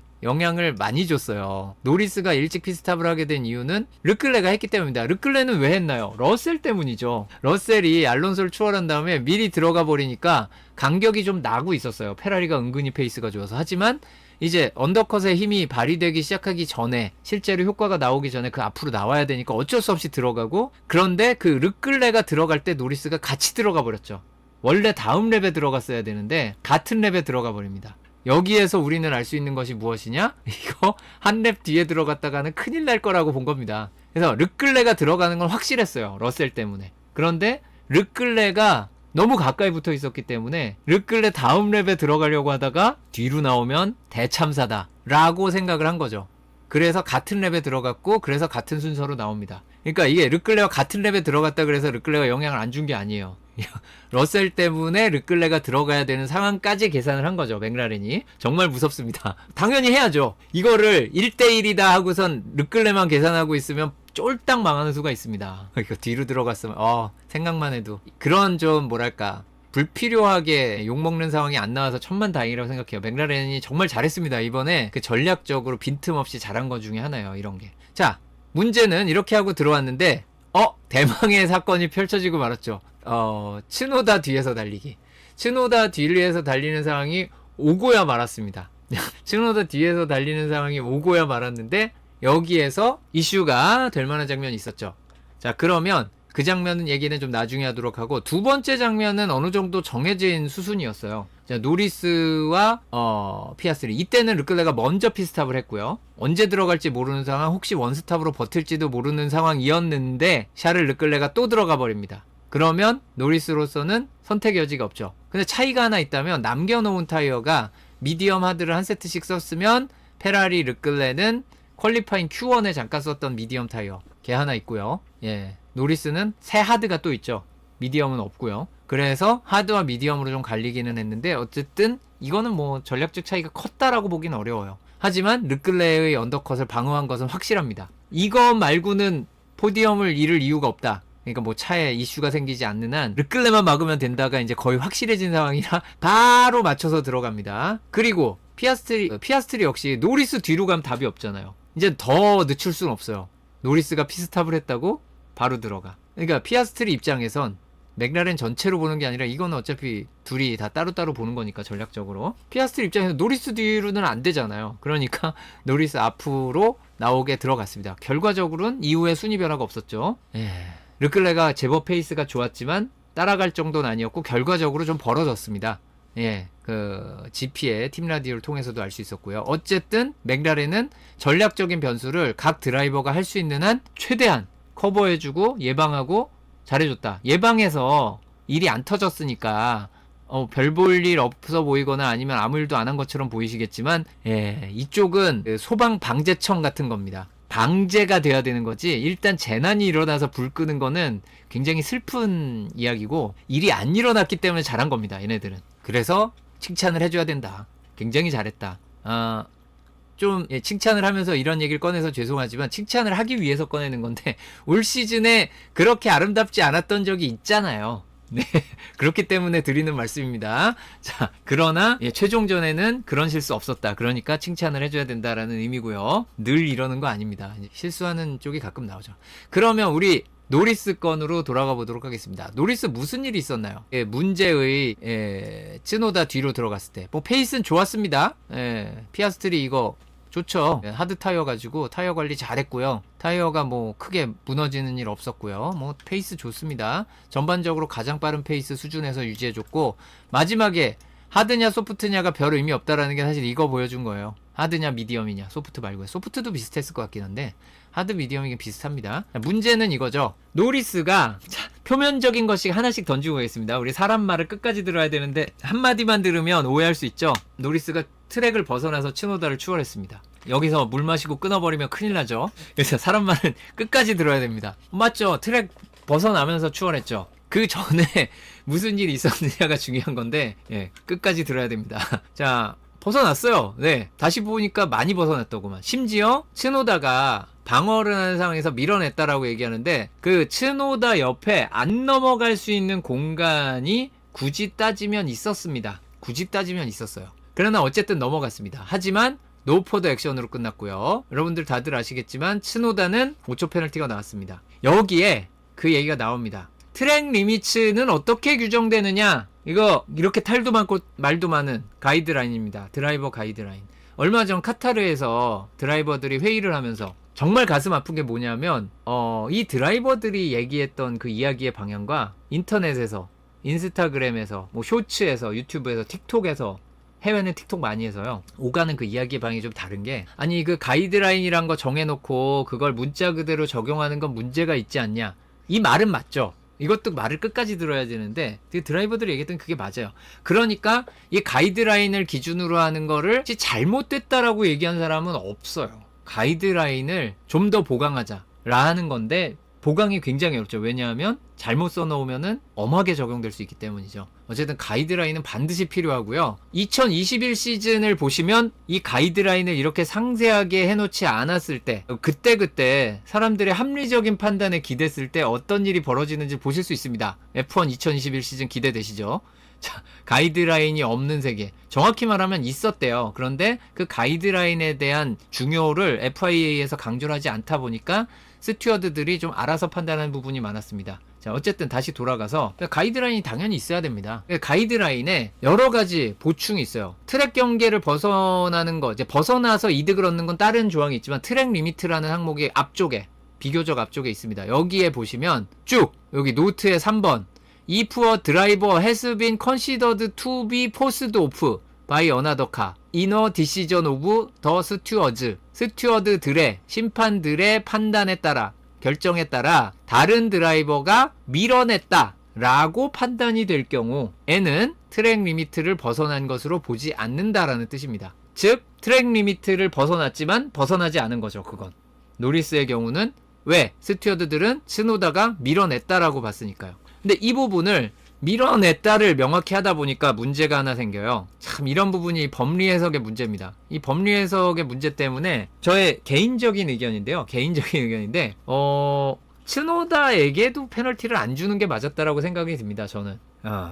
그 스튜어드들의 판단은 이 상황이 츠노다가 노리스를 밀어내는 상황이었으므로 예, 그 트랙 리밋을 벗어나서 추월했다라고 보기 어렵고 그 상황에서 만약에 트랙 리미트를 벗어나지 않고 추월 시도를 했다고 하더라도 어차피 추월은 됐을 거고 똑같다 라고 해석을 한 겁니다. 이게 굉장히 합리적입니다. 이것이 제가 생각하는 보통 사람이 이런 문서로 안 쓰더라도 합리적인 판단이에요. 지극히 합리적인 판단이 맞습니다. 이건. 네.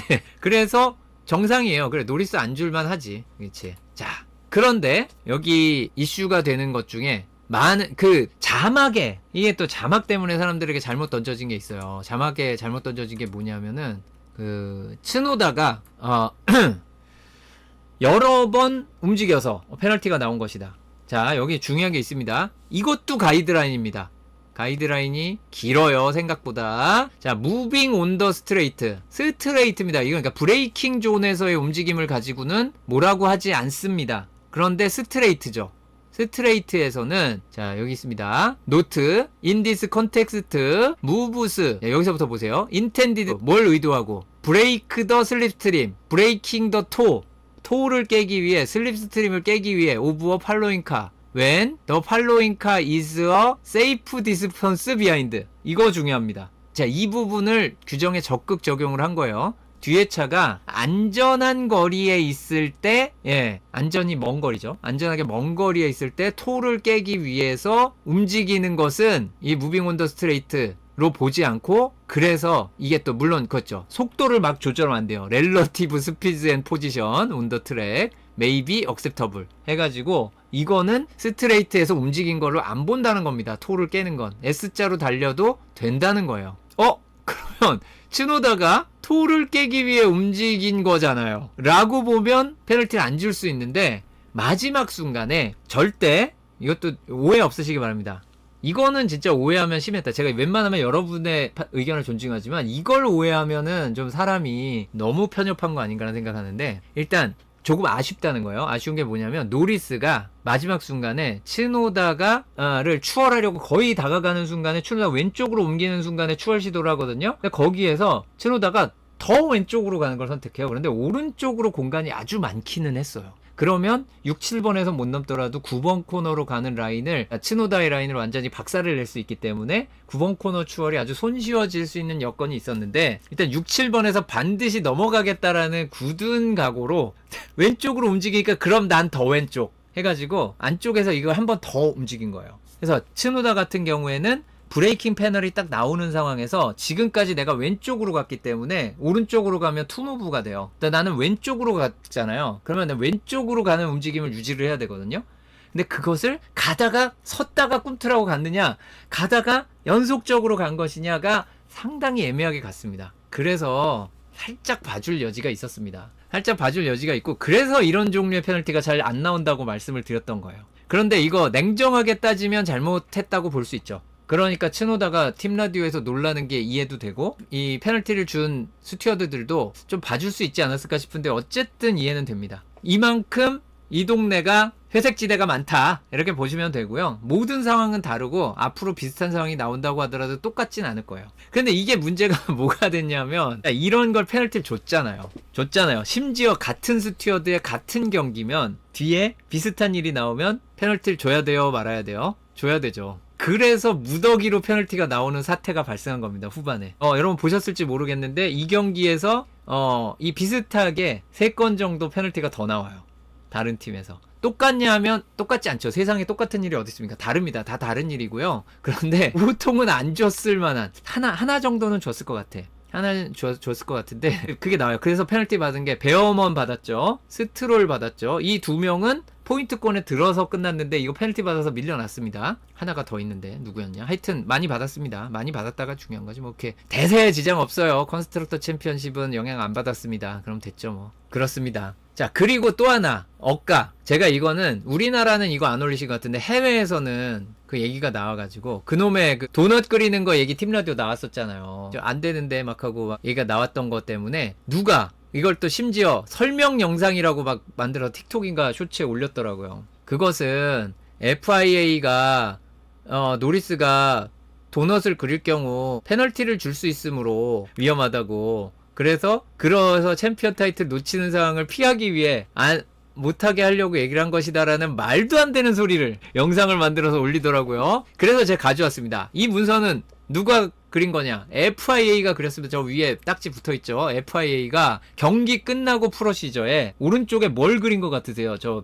5기통 엔진 같은 저 이상한 거, 저게 도넛을 그리고 있는 차입니다. 자, 컨트롤 라인, 그러니까 피니시 라인입니다. 피니시 라인 가기 전에 셀러브레이토리 도넛 여기서 해라 지정해놨잖아요. 이걸 왜 페널티를 줘요? 이게 그 사람들 문서 좀 찾아보고 영상 만들지. 하여튼 그렇습니다. 그렇고요. 노리스 혼자 했죠.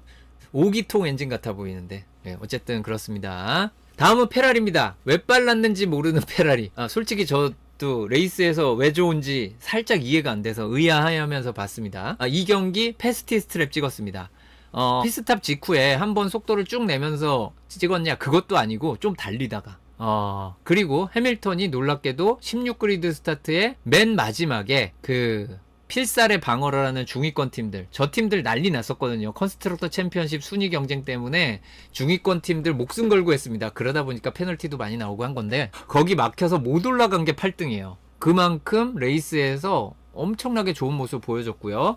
투스탑이 옳다는 것을 확인시켜준 게 해밀턴이기도 했습니다. 애초에 첫 피스탑 하드로 바꾼 다음에 쭉쭉쭉 순위 잘 올라오고 페이스 잘 나오는 걸 보니까 야, 투스탑이야, 첫 피스탑 늦출 필요 없어 라고 다들 믿고 피스탑을 하는, 뭐 러셀 포함해가지고 이런 드라이버들이 생겼던 거죠. 전반적으로 페이스 분명히 좋았고요. 타이어 관리도 잘 됐습니다. 그래서 재밌고요. 어쨌든 유종의 미를 거뒀습니다.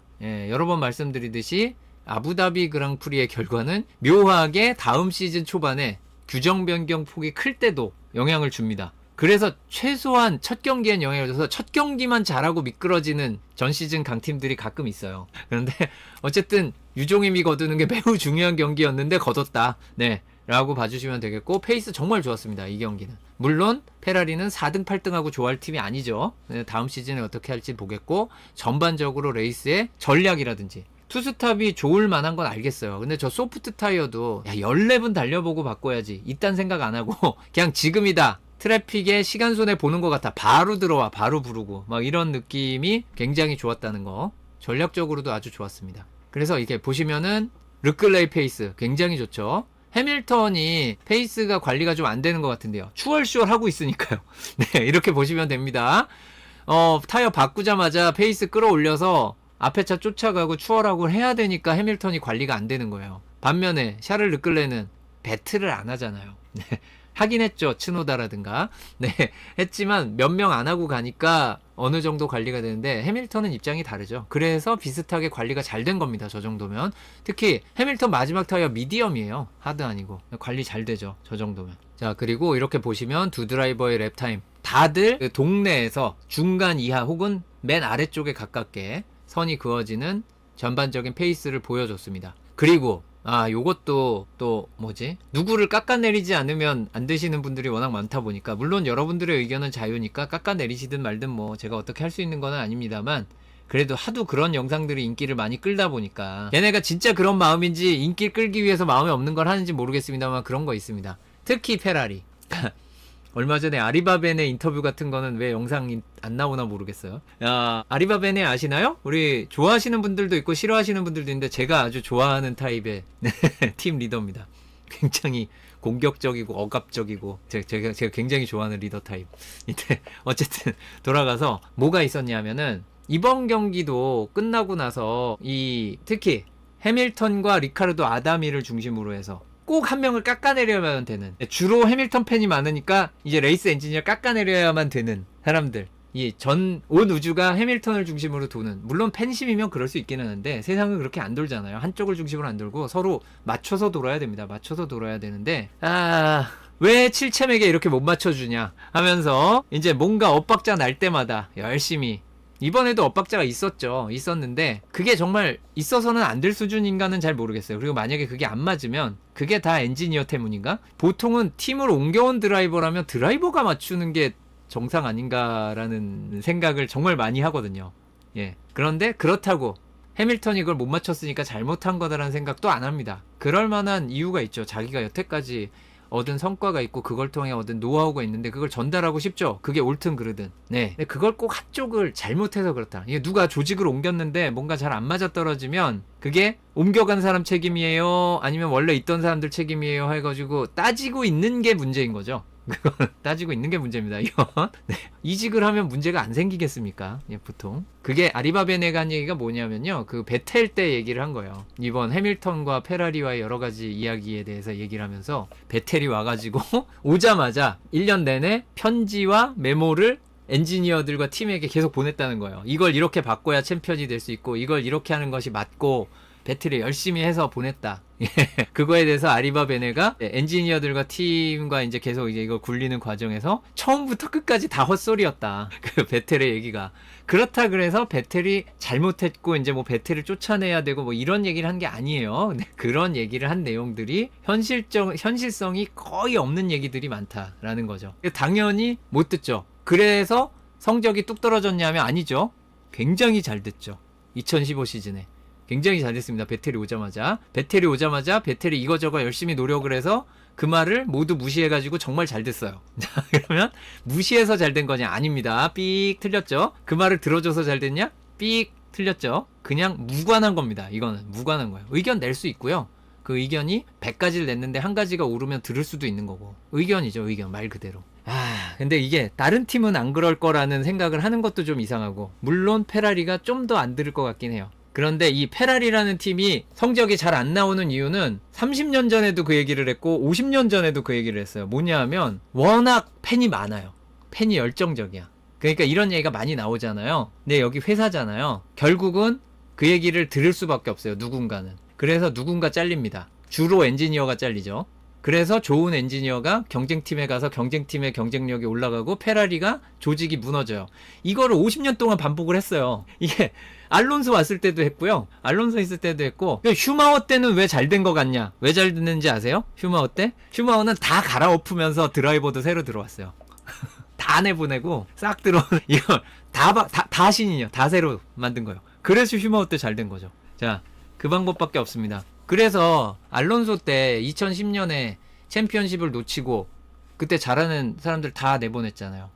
특히 2013 시즌 이후로 메르세데스의 기계적인 구조가 강해진 이유, 가장 큰 공을 누구한테 돌리나요? 알도 코스타죠. 페라리 테크니컬 디렉터였잖아요. 그 알론소 챔피언 안 된 거 책임지고 잘렸잖아요. 알도 코스타 잘린 다음에 제임스 앨리슨 나갔죠. 제임스 앨리슨이 메르세데스 왕조 만들었죠. 여러분들 다 보셨잖아요. 이제 또 누가 잘릴지는 지켜보도록 하겠고, 안타깝지만 페라리 수뇌부에서 이 말을 언젠간 들을 것 같아서 걱정이긴 합니다. 들으면 또 누군가 잘리고 그러면 또 힘든데 귀를 막아야 되거든요. 노리스처럼 해야 되는데. 노리스 정말 축하합니다. 마이웨이가 챔피언이 될 수 있다 보여줘서 노리스 너무 좋습니다. 마이웨이를 해야 합니다. 마이웨이. SNS를 끊어야 돼요. 먼저. 팀이든 엔지니어든 드라이버든 SNS 끊어야 된다라는 게 저의 의견입니다. 그렇고요. 레드불입니다. 저 짤싸. 졌지만 잘 싸웠다. 누구 한 명 이렇게 공격하는 문화가 살짝 있던 것도 같은 레드불인데 어떻게 하다 보니 조직이 텅텅 비면서 굉장히 화합적인 분위기가 되어버린 레드불. 자, 어쨌든 후반기에 로랑 메키스 시대는 너무 좋았고요. 최종 마지막 러시는 너무 잘했습니다. 츠노다 같은 경우에 페레스처럼 막지 못했다고 비난할 거리는 아니라고 보는데, 안타깝게도 또 역시 누구 하나 잡아 족치지 않으면 안 되는 사람들은 츠노다가 좀만 막았으면. 네. 근데 냉정하게 여러분들도 아시잖아요. 츠노다가 그거 몇 랩 더 막았다 그래가지고 대세에 큰 지장 없을 것 같아 보이는. 그렇죠. 네. 뭘 어떡해요. 그래서 츠노다는 할 수 있는 걸 다 해줬습니다. 예, 진짜 결과론이에요. 노력을 했고. 베르스타펜이 챔피언이 될 수 있는 경우의 수를 만들기 위해 베르스타펜도 자기가 할 수 있는 걸 했고, 츠노다도 할 수 있는 걸 했습니다. 그러나 아쉽게 결과가 나오지 않았을 뿐이고, 그래서 베르스타펜이 이 경기 끝나고 아니고 경기 전이지만, 경기 전에 인터뷰를 얼마 전에 했을 때 베르스타펜이 진짜 명언을 했어요. 얼마 전에 무슨 일 때문에 챔피언십이 어려워진 거 아니냐, 뭐 때문에 이거 한 거 아니냐, 이걸 질문이 나올 때 베르스타펜이 거기 끊고 들어와서, 옛날에 그 베텔이 해밀턴 질문 끊는 거 비슷하네. 그 한순간 한순간 때문에 일이 그렇게 된 게 아니라 그 시즌 전체에 있었던 수많은 일들이 그 영향을 준 거다. 그러니까 노리스도 받아서 진짜 그렇다. 하나하나의 그 건이 아니다. 전체가 영향을 주는 거다. 그런데 꼭 그거 하나 짚어가지고 그것만 가지고 이 시즌에는 좋은 일도 있고 나쁜 일도 있었다는 게 그 의미죠. 꼭 하나 짚어가지고 평소에 또 다른 거 잘했으면 되잖아요. 그만큼. 그렇습니다. 그래서 그런 식으로 질문하지 말아야 되는데, 그런 기사를 읽은 팬 여러분들도 뇌화부동하지 않아주셨으면 좋겠고, 안아주셨으면 좋겠는 건데 하셔도 돼요. 여러분의 자유입니다. 채팅창에는 당연히 안 되고요. 그렇죠. 어쨌든 레드불은 잘했습니다. 그리고 페이스 진짜 좋았죠. 츠노다는 왜 이렇게 느린가요? 일단 뒤에서 출발했고요. 제법 뒤에서 출발한 데다가 츠노다의 첫 스틴트 하드 타이어스의 과제는 다음에 누군가 왔을 때 버틸 수 있는 타이어를 남겨놔야 되잖아요. 노리스 왔을 때. 죄송합니다. 부안해동. 오우, 부안해동. 제가 뭐라 그랬어요? 부안해동이라고 안 하고 뭐라 그랬나요? 야, 이거 갑자기 세범주 자리 차지할 뻔했다. 와, 큰일 날 뻔했네. 어쨌든 다시 넘어가도록 하겠습니다. 뇌화부동이라 그랬어요? 부동뇌화? 정신 차려. 큰일 나겠어. 뇌동부화라 그랬어요? 뇌동부화? 그만하죠.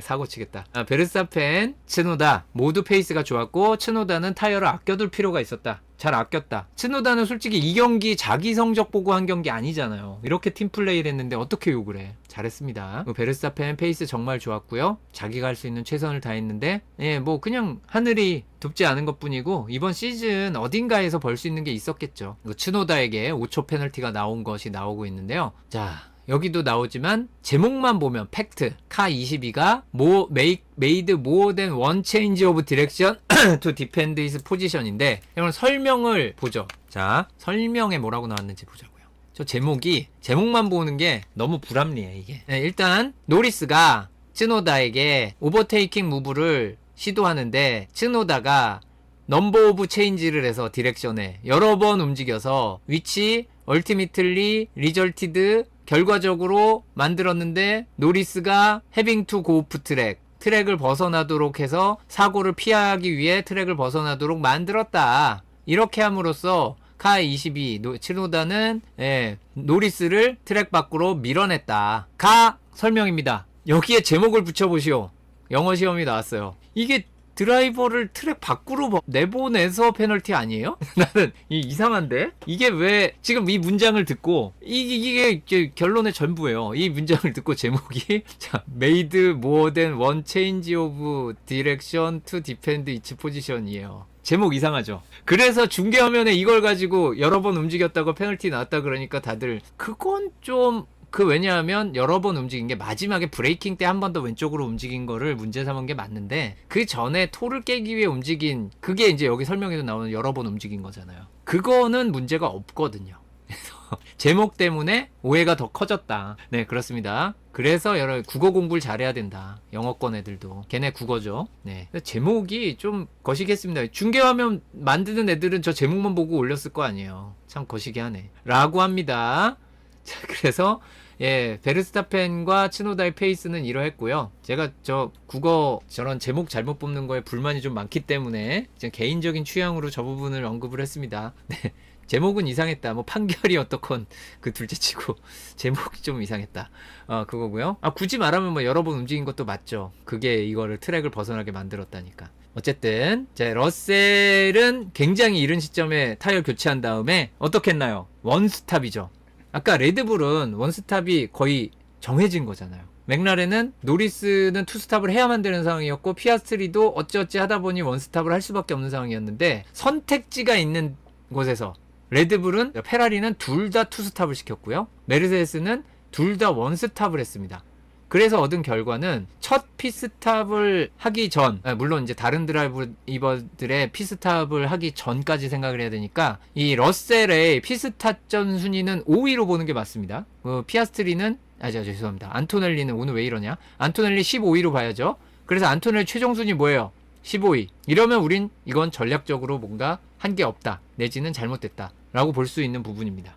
그래서 러셀 역시 이게 5등이었는데 5등으로 간 것. 물론 러셀이 2번 피스탑 했으면 순위가 올라갔을 것이냐? 좀 많이 힘들었을 것 같습니다. 하지만 이 원스탑은 아예 가망이 없는 수준이 있죠. 왜냐하면 르클레가 피스탑 하자마자 바로 넘어갔어요. 러셀을. 그 정도로 차이가 많이 나는.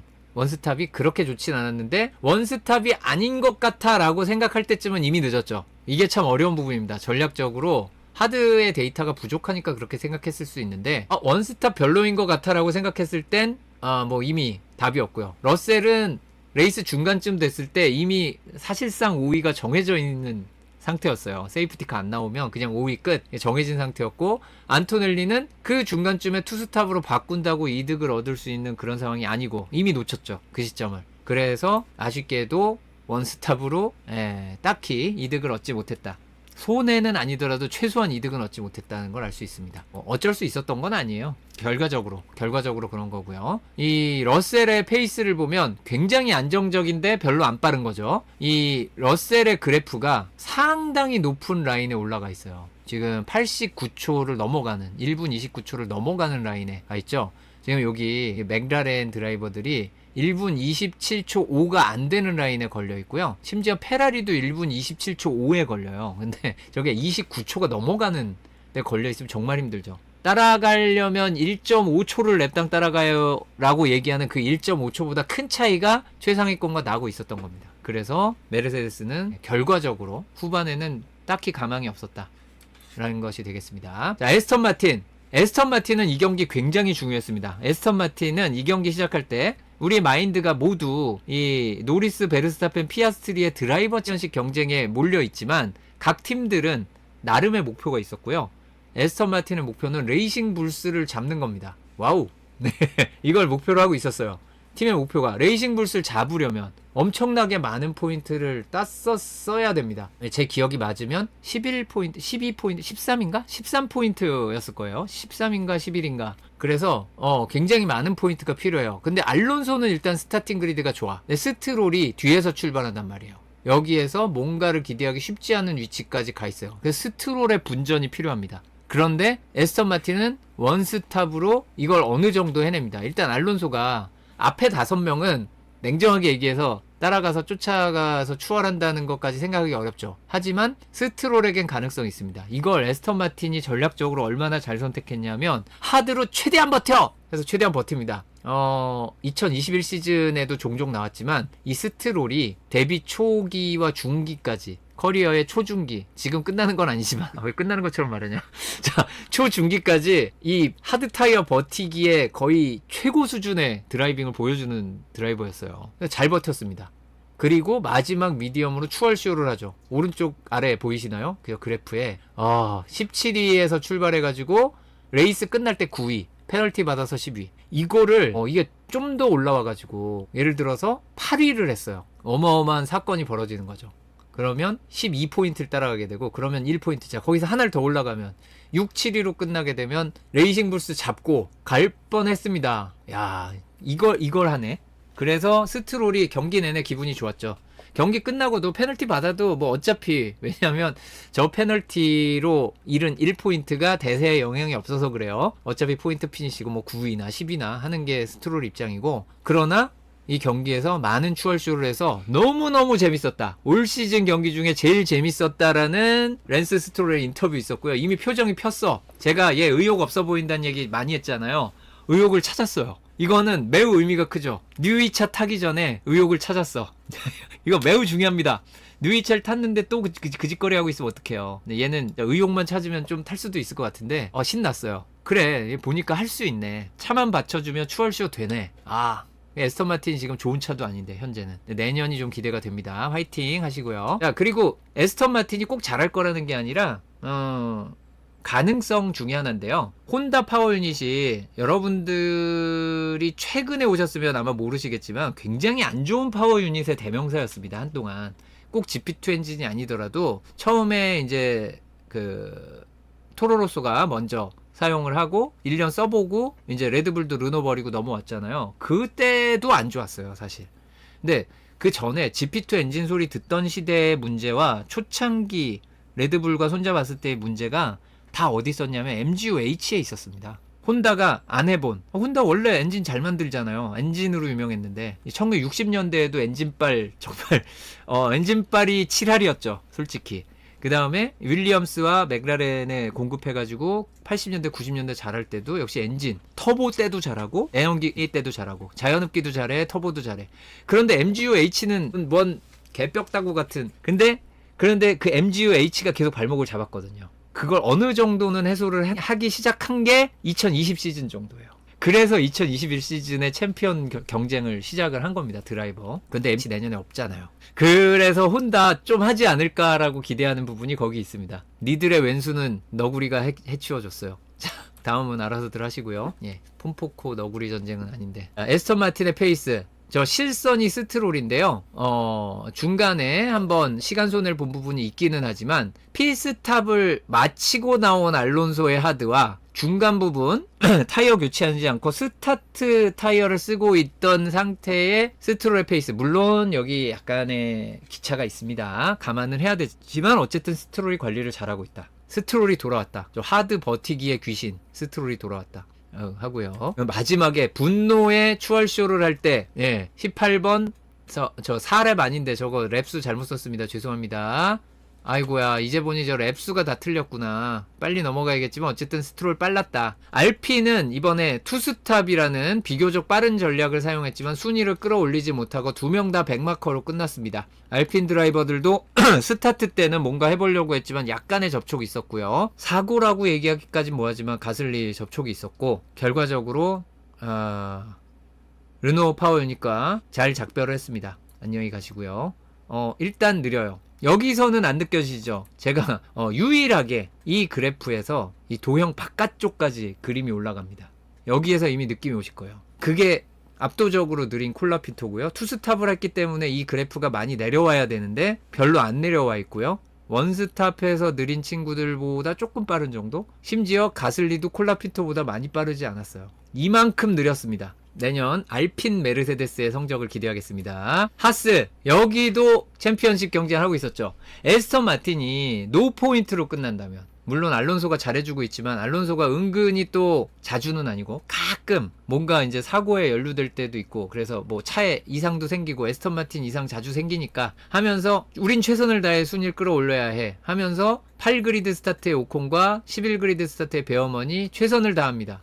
그래서 오콘은 무려 순위를 끌어올려요. 원스탑으로. 오콘이 그 해밀턴을 막아내면서 그 필사에 추월을 당하려 하지만 그걸 끝까지 막아내면서 사이드 바이 사이드로 버텨낸 오콘. 모두 에스턴 마틴을 넘어서 우리가 한 순위라도 끌어올리겠다라는 그 굳은 의지에 있었죠. 결과적으로 알론소가 많은 포인트 가져가는 바람에 물거품이 됐지만 오콘은 최선을 다했고요. 베어먼 역시 최선을 다했습니다. 그런데 마지막 랩에 스트롤에게 추월당하고 페널티로 5초 페널티가 2계단, 여기 촘촘하게 붙어있다 보니까 5초 페널티가 무려 2계단에서 레이스 끝날 때는 더블 포인트 피니시네요 라고 제가 말씀을 드렸었는데 중계 중에 페널티 적용돼서 12위 됐습니다. 안타깝게 됐고요. 경기 끝나기 전에 제가 그런 얘기 하지 않았나요? 하스도 더블 포인트 피니시에 성공했고, 이런 표현을 제 중계 중에 했던 어렴풋한 기억이 있는데 저 포인트를 페널티를 못 받네. 네, 그렇고요. 마지막 순위 읽을 때는 제대로 했으셨을 테니까 네, 별일 없어 보이고요. 이 두 드라이버들 원스탑을 하면서 안정적으로 우하향 그래프를 끝까지 유지하고 어떻게든 순위를 끌어올, 이게 필사적인 공격과 방어를 하는 드라이버들의 그래프였어요. 그만큼 하스도 정말 좋았고, 이 정도는 괜찮은 거죠. 이 포인트가 걸린 위치에서 배틀 해가면서 이런 그래프가 나온 거예요. 잘 나왔습니다. 정말 잘 나왔고요. 오콘이 나도 좀 탄다라는 걸 좀 보여준 경기였습니다.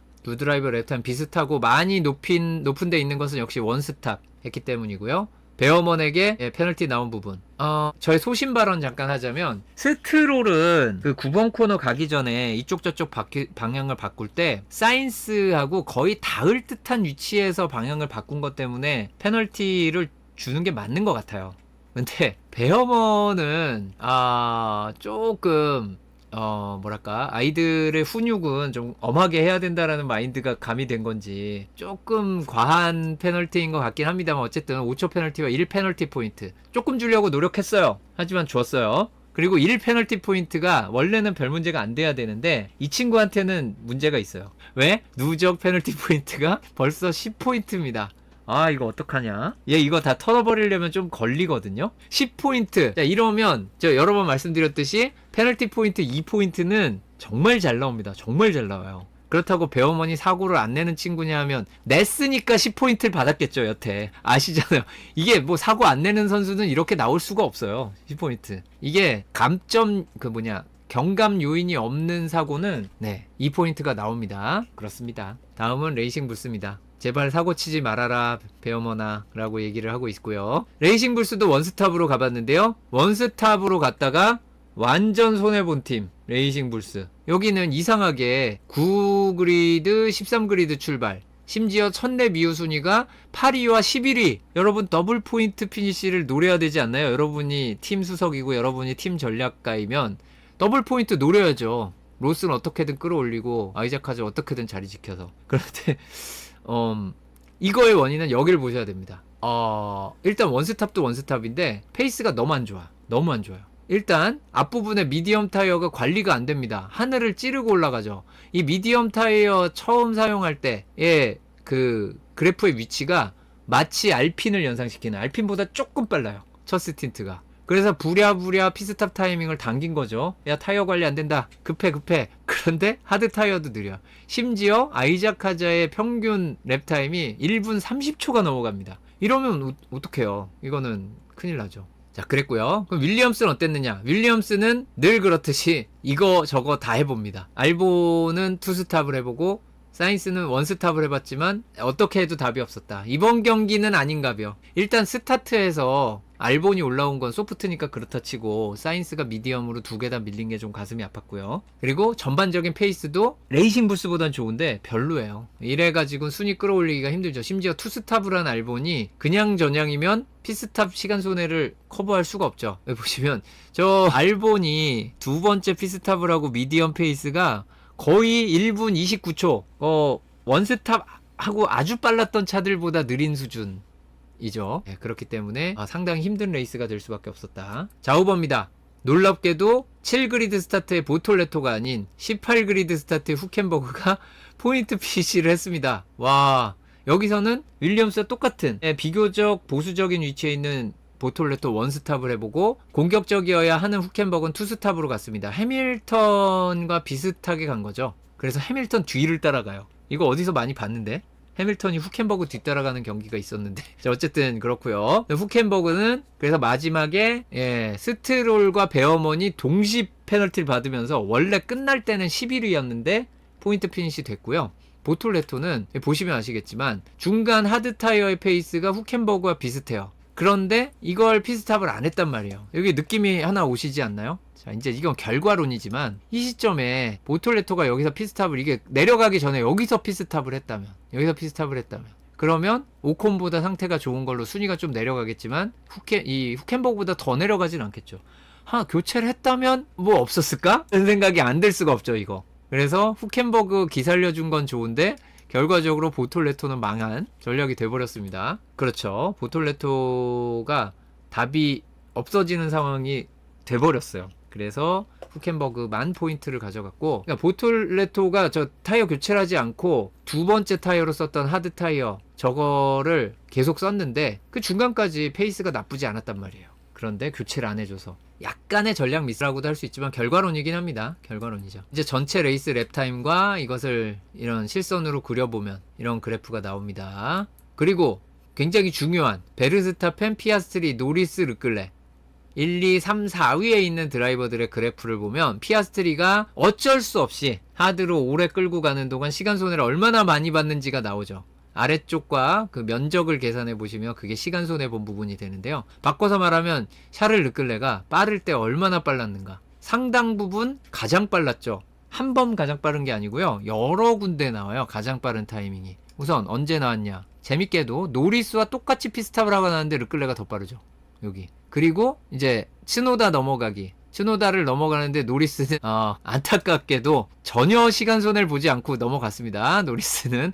그래서 르클레 만 손해를 봤어요. 그러니까 이게 결과론적으로 츠노다에게 부탁한 건 반대죠. 노리스의 시간을 조금 억제하고 르클레의 시간 손해는 없이 딱 보내줬어야 되는데 반대로 르클레 만 손해를 봤어요. 근데 그걸 하고 나서 또 여기서 더 빠릅니다. 물론 여기 이게 뭐겠어요. 여기서 노리스 뒤에 가까이 다가가면서 더티에어의 영향을 받기 시작하니까 뒤로 좀 물렀죠. 예, 그런 상황이 있었습니다. 그리고 타이어 교체를 했어요. 노리스보다 빠릅니다. 그 다음 랩은 노리스가 타이어 상태가 조금 더 좋은데도 불구하고 여기 르클레가 더 빠릅니다. 여기도 더 빨라요. 물론 느려지는 타이밍도 오지만 막판에도 경기가 끝나가네 속도 좀 내볼까 하니까 빨라요. 이렇게 페라리가 예상보다 굉장히 좋았다. 그래서 여기 보시면 평균으로 하면 그래도 맥라렌이 더 좋은데요. 노리스와 거의 같은 라인에 라인 여기 있고 여기도 노리스와 라인 차이 크게 안 나고요. 이 피아스트리와 비교하면 굉장히 많이 차이 나죠. 그래서 뭐 설마 그럴 리는 없겠습니다만 피아스트리 전략 잘못해서 르클레 뒤로 가는 상황이 발생해서 큰일 날 뻔했죠. 뭐 설마 그렇게는 안 했겠습니다만 맥라렌이 잘한 겁니다. 그러니까 이거는 그런 사태가 벌어지지 않도록 하는 것이 상위권 팀의 전략팀의 필수적인 조건입니다. 그래서 아무 일 안 터졌으면 박수 쳐주는 게 맞다 라고 보시면 되겠고요. 그래서 레이스는 어떻게 됐냐. 베르스타펜 우승! 베르스타펜이 올 시즌 최다승 드라이버가 됐습니다. 2008년이었나요? 그 버니 에클스톤이 최다승 드라이버에게 챔피언을 줘야 된다 주장을 한번 한 적이 있어요.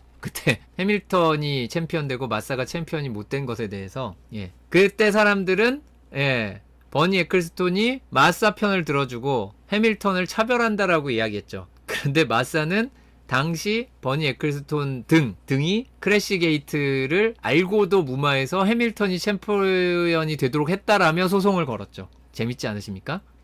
세상 일은 참 알 수 없어요. 그래서 자 넘어가도록 하겠습니다. 자 그래서 여기에서의 포인트를 딴 드라이버 중에는 후켄버그가 9위가 됐고 스트롤 10위 아주 의미 있는 이름들이 많이 들어왔는데 알론소, 후켄버그, 스트롤이 모두 챔피언십 관련해서 드라이버가 아니라 컨스트럭터 관련해서 경쟁이 있었고 해밀턴이 요즘 분위기 봐서는 드라이버 챔피언십 순위에서 안토넬리에 밀리겠다 싶었지만 여기에서 안토넬리가 노포인트로 끝나는데 해밀턴은 포인트를 가져갔습니다. 자 베르스타펜 사진 잘 골랐지 않습니까? 정말 잘해줬고 잘한 드라이버인데 누군가에게 박수를 보내고 있는 것 같아요. 사진 잘 골랐다. 베르스타펜 잘했습니다. 월드 챔피언 랜도 노리스. 자 박수 같이. 아유 말을 잘 들어주시네요. 저 직관 오셔가지고 말 잘 듣고 계시고요.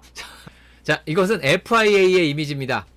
랜도 노리스가 포뮬러 1 월드 챔피언이 됐고요. 여기에 이름을 올렸습니다. 이 그림 그리기 딱 좋죠. 35번째라 5대7 5 곱하기 7로 그리면 돼요. 가로가 길든 세로가 길든 35명째 챔피언 탄생을 했습니다. 보드 오브 챔피언.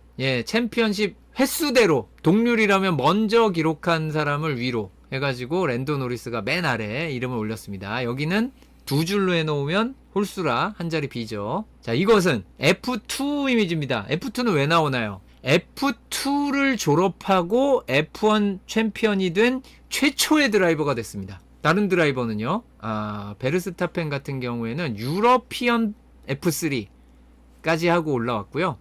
해밀턴은 GP2 챔피언하고 올라왔죠. 줄이 다릅니다. 완전히 달라요. 그래서 F2 졸업 후 최초 챔피언이 탄생했습니다. F2 졸업한 드라이버는 누가 있는데요? 각 팀의 현재 대장들 한 명씩 있죠. 샤를 르클레, 조지 러셀 다 F2 졸업자들입니다. 자, 노리스 첫 F1 드라이버 챔피언 타이틀을 차지했습니다. 마지막이 아닐 수 있죠. 자, 노리스 35번째 드라이버 챔피언이고요. 맥라렌의 8번째 드라이버 챔피언입니다. 놀랍게도 8명밖에 없습니다. 여기 맥라렌 챔피언도 여러 번 해드신 분들이 좀 계시기 때문에 8명밖에 없어요. 그리고 영국의 11번째 드라이버 챔피언이 됐고요. 시즌 포디엄 피니시 18회는 왜 써놨나요? 신기록이라서 써놨습니다. 맥라렌 드라이버 신기록. 그리고 17년 만에 드라이버 챔피언을 배출한 맥라렌입니다. 그 전에 누굴 배출했나요? 루이스 해밀턴을 배출했죠. 2008년에. 예, WCC 드라이버 챔피언십과 컨스트럭터 챔피언십을 동시 챔피언이라고 썼는데 작년에는 컨스트럭터만, 그 전에는 2008년에 드라이버 챔피언만, 그 전에 우리 언제 98시즌까지 가야 됩니다. 98시즌 진짜 멀리 간다. 27년? 27년이죠. 98시즌까지 가야 됩니다. 와, 하키넨 쿨사드 있던 때입니다. 이를 어째. 네, 27년 만에 동시 챔피언을 했습니다. 그리고 이제 우승자인데 두 번째 페이지로 밀렸죠. 시즌 8승, 네, 올해 최다승이고요. 통산 71승입니다. 아부다비 그랑프리 최다승 동률, 이제 해밀턴과 베르스타펜의 이름이 앞으로 같이 나오겠죠. 10경기 연속 포디엄 피니시고요. 하반기 포디엄 피니시 퍼펙트입니다. 모든 경기 포디엄에 올랐어요. 그리고 통산 포디엄 피니시 127회 역대 3위, 그리고 레드불의 통산 130승도 F1 역사를 통틀어서 이게 4위로 알고 있는데 3위 메르세데스의 1승 차이일 거예요. 제가 그래서 이거를 기록 뽑을 때 뽑았던 것 같아요. 그 메르세데스가 강점기, 이거 너무 남발을 해서 레드불 강점기라는 표현을 쓰시는데 제가 보기에 레드불 강점기란 거는 없었던 것 같거든요. 있었나요? 왜냐하면 베르스타펜이 한 2년 정도 탁월한 모습을 보여줬는데 레드불이 그냥 우리 차가 대충 해도 원투 피니시 였던 적은 거의 없어요. 실수 안 하고 차에 문제 안 생기면 우리 차는 원투 피니시 이런 느낌으로 100%는 아니더라도 한 시즌에 한 75%는 그런 경기를 치른 적이 없어요. 레드불은. 메르세데스는 그랬습니다. 놀랍게도 2021 시즌의 전력도 거의 그 수준이에요. 거의 그 수준인데 이제 따라온 차들이 조금 있었던 거죠. 네, 강점기는 그런 게 강점기라고 할 수 있죠. 그렇고요. 그런 거를 그리고 한 시즌 정도는 갈 수도 있죠. 그걸 메르세데스가 2014, 15, 16, 17, 18, 19, 20 여기까지가 그랬거든요. 별 문제 없으면 원투 경쟁자 한두 명 이거 빼고 우리 2명 빼고 경쟁자 한두 명 이거를 8년 동안 이게 말이 그렇지 굉장히 무시무시한.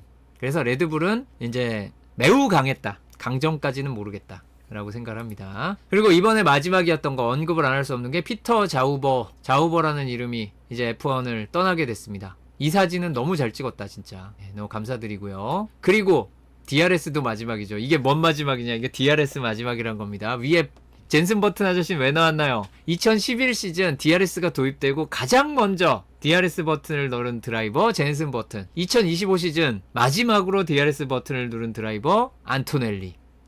네, 이렇습니다. 안토넬리가 5살이 되기 전에 젠슨 버튼이 DRS를 처음 눌렀었는데요. 그렇게 됐네요. 만 4살일 때. 자, 기타 주요 기록. 아부다비 그랑프리는 어찌저찌 11년 연속 폴시터가 우승을 차지했습니다. 현 포인트 시스템 최소 포인트차 드라이버 챔피언이 탄생했습니다. 현 포인트 시스템이라 함은 2010년부터 나온 우승자 25포인트 주는 시스템을 말합니다. 그전에는 더 적었던 적이 있죠. 1포인트가 있기 때문에. 근데 그때는 우승자 10포인트, 포인트도 8명밖에 안 줄 때, 6명밖에 안 줄 때, 5명밖에 안 줄 때가 있었어서 그걸 직접 비교하기는 좀 그렇죠? 네, 그렇습니다. 지금의 2점 차는 매우 적은 점수 차이다 라고 할 수 있고요. 피아스트리도 노리스가 없었다면 맥라렌의 신기록을 세울 수 있었던 시즌 포디움 피니시 16회. 맥라렌은 단일 시즌 800포인트가 넘는 포인트를 얻어서 맥라렌의 신기록입니다. F1 전체로는 2등일 거예요 아마. 그 해밀턴 처음으로 포디움 피니시 없는 시즌을 보냈습니다. 정말 안타까울 수밖에 없고, 이래서 아까도 얘기했지만 누구 한 명을 잡아족치는 것은 절대 좀 안 되지만 그런 마음이 들 정도로 팬 여러분들이 상처를 받은 건 당연히 이해가 됩니다. 그러니까 그런 말을 하는 팬이 있을 수 있죠. 근데 그거를 유튜브에 올려서 돈을 벌겠다고 조회수를 높이겠다고 하는 그런 인간들이 문제인 거지, 팬들은 그럴 수 있죠. 자기 영상 만들어서 그렇게 올리는 거 가지고 누가 뭐라 그러겠습니까? 화날만 해요. 네, 이건 팀이 잘못한 거 아니야? 이렇게 보일 수 있죠. 어떻게 지금 2007년 데뷔해가지고 여태 이런 드라이버가 이렇게 되냐. 이해가 안 되는 게 정상입니다. 자, 그리고 이건 중간에 뭘 잘못 썼다. 아닙니다. DSQ 아니고요. 저게 왜 저기가 있지? 오늘도 여러분 레드선이 필요해요. 밑에도 두 번째 줄 레드선. 자, 르노 알핀 처음으로, 이거는 놀랍게도 레드선 할 수 없는 사실입니다. 드라이버 챔피언십과 컨스트럭터 챔피언십 모두 최하위를 처음이라고 한 건데 이것만 썼네. 둘 다 최하위입니다. 드라이버 챔피언십도 최하위의 2명이 알핀 드라이버고, 이게 르노 시절, 그러니까 터보가 좋은 70년대 르노를 포함해서 낫 클래시파이드 된 거 빼고요. 몇 경기 안 나온 시즌은 낫 클래시파이드 되기 때문에 그거 빼고 클래시파이드가 된 시즌에 드라이버 챔피언십 최하위도 그렇고 컨스트럭터 챔피언십 최하위도, 그러니까 드라이버 챔피언십은 나온 적이 있어요. 근데 컨스트럭터와 함께 한 게 처음이라는 뜻이고 컨스트럭터만으로는 처음입니다. 근데 이걸 왜 이렇게 썼냐? 그렇고요. 내년엔 다를 겁니다. 화이팅. 드라이버 오브 더 데이. 야, 이건 줘야 된다. 이번엔 진짜 할 수 있는 거 다 하고 우승했는데 폴투인인데 줘야지. 이것도 불편하신 분들, 중간에 몇 랩 선두로 안 달렸으니까 아닙니다. 불편할 수도 있지. 그러시라고. 영상 안 만들겠지 설마. 왜인지 페라리가 패스티스트 랩을 기록을 했습니다. 페라리가 이상하게 빨랐어요. 재밌는 것은 피스탑도 돌아왔어요. 2.00초. 페라리 계속 빠르지 않았네요. 시즌 초중반까지 정말 잘하다가 요즘 여러 가지로 운이 안 좋고 일이 꼬이는 동안 피스탑도 안 좋았어요. 이런 게 보통 비슷하게 따라가거든요. 근데 왠지 최종전에 와서 다들 갑자기 각성? 거의 그 느낌이죠. 그래서 올해 최다 패스티스트 피스탑은 당연히 페라리입니다. 너무 좋은 모습을 보여줬고요. 평점은 그렇습니다. 여기 보시면 맨 오른쪽에 빨간색 1 나오는 게 저기 페널티거든요. 페널티가 폭발을 했어요. 폭발 6명. 저 중에 알보는 핀레인 과속 엄한 게 하나 껴있어요. 그렇고 이번에 평점이 제일 좋았던 게 베르스타펜인데 피아스트리가 2위, 그리고 르클레가 3위입니다. 이거는 레이스 순위대로 안 가죠. 레이스 평점에서 알핀의 가슬리와 콜라핀토가 18위 20위고 알본도 19위로 안 좋았어요. 안토넬리도 16위로 안 좋았습니다. 올 한 해의 분위기가 이 그래프에 담겨 있습니다. 점선 노리스, 실선 피아스트리. 노리스가 시즌 초중반 조금 아쉬움이 있었다면 피아스트리가 시즌 후반에 아쉬움이 몰려있다는 것을 알 수 있는, 그래프 보시면 느낌이 확 오시죠. 시즌의 전반적인 분위기는 이랬다. 이래서 유종애미 얘기를 하는 거죠. 이게 앞에 잘하다가 뒤에 이렇게 되면 용두 3위까지는 아닌데 피아스트리가 조금 더 아쉬울 것 같아요. 이 그래프가 이렇게 되고 끝나네. 좀 아쉽고요. 놀랍게도 페라리, 특히 르클레는 전반적으로 은근슬쩍 상승세로 끝냈고요. 해밀턴이 시즌 후반에 여러 가지로 일이 꼬인 걸 알 수 있죠. 굉장히 상승세를 쫙 이어가다가 몇 번 엎어진, 거기에 좀 결정적이었던 게 역시 멕시코 시티 그랑프리가 아니었을까 추측을 좀 해보고요. 그래서 결과적으로 르클레는 약간의 상승세, 그리고 해밀턴은 피아스트리 비슷하게 그래프가 나왔는데 전반적인 높이가 낮으니까 훨씬 더 안 좋은 거죠. 자, 레드불입니다. 베르스타펜 부활하다. 딱 그 그래프가 그렇지 않습니까? 시즌 중반이 그 깊은 계곡이 없더라도 그냥 전반적으로 다 7.5 아래 내려가 있다가 후반에 그냥 미쳤죠. 그래서 여러분들이 즐거워진 거잖아요. 솔직히 베르스타펜 때문에 즐거웠잖아요. 심지어 맥라렌 팬 여러분들도 그냥 싱겁게 우리 드라이버끼리 서로, 역시 지금 이게 베르스타펜이 꼈으니까 재밌는 승부가 됐지, 베르스타펜이 없었어 봐요. 그러면 전에 막 이탈리아에서 팀오더 한 거는 왜 그랬니, 네가 거기서 자리를 안 비켜줘서 부딪혔니, 캐나다에선 일부러 갖다 박았니, 노리스만 안 좋은 엔진 줬니, 막 그랬을 거 아니에요. 근데 베르스타펜이 살렸죠, 이 판을. 솔직히 올해는 다 고마워해야 된다. 그렇습니다. 그런 의미에서 맥라렌에서 절대로 그 하나 때문에 이런 거 아닙니다. 아닌데 우스갯소리로 하자면 이탈리아에서 그 자리 안 바꿨으면 어쩔 뻔했어요. 그거 3포인트잖아요.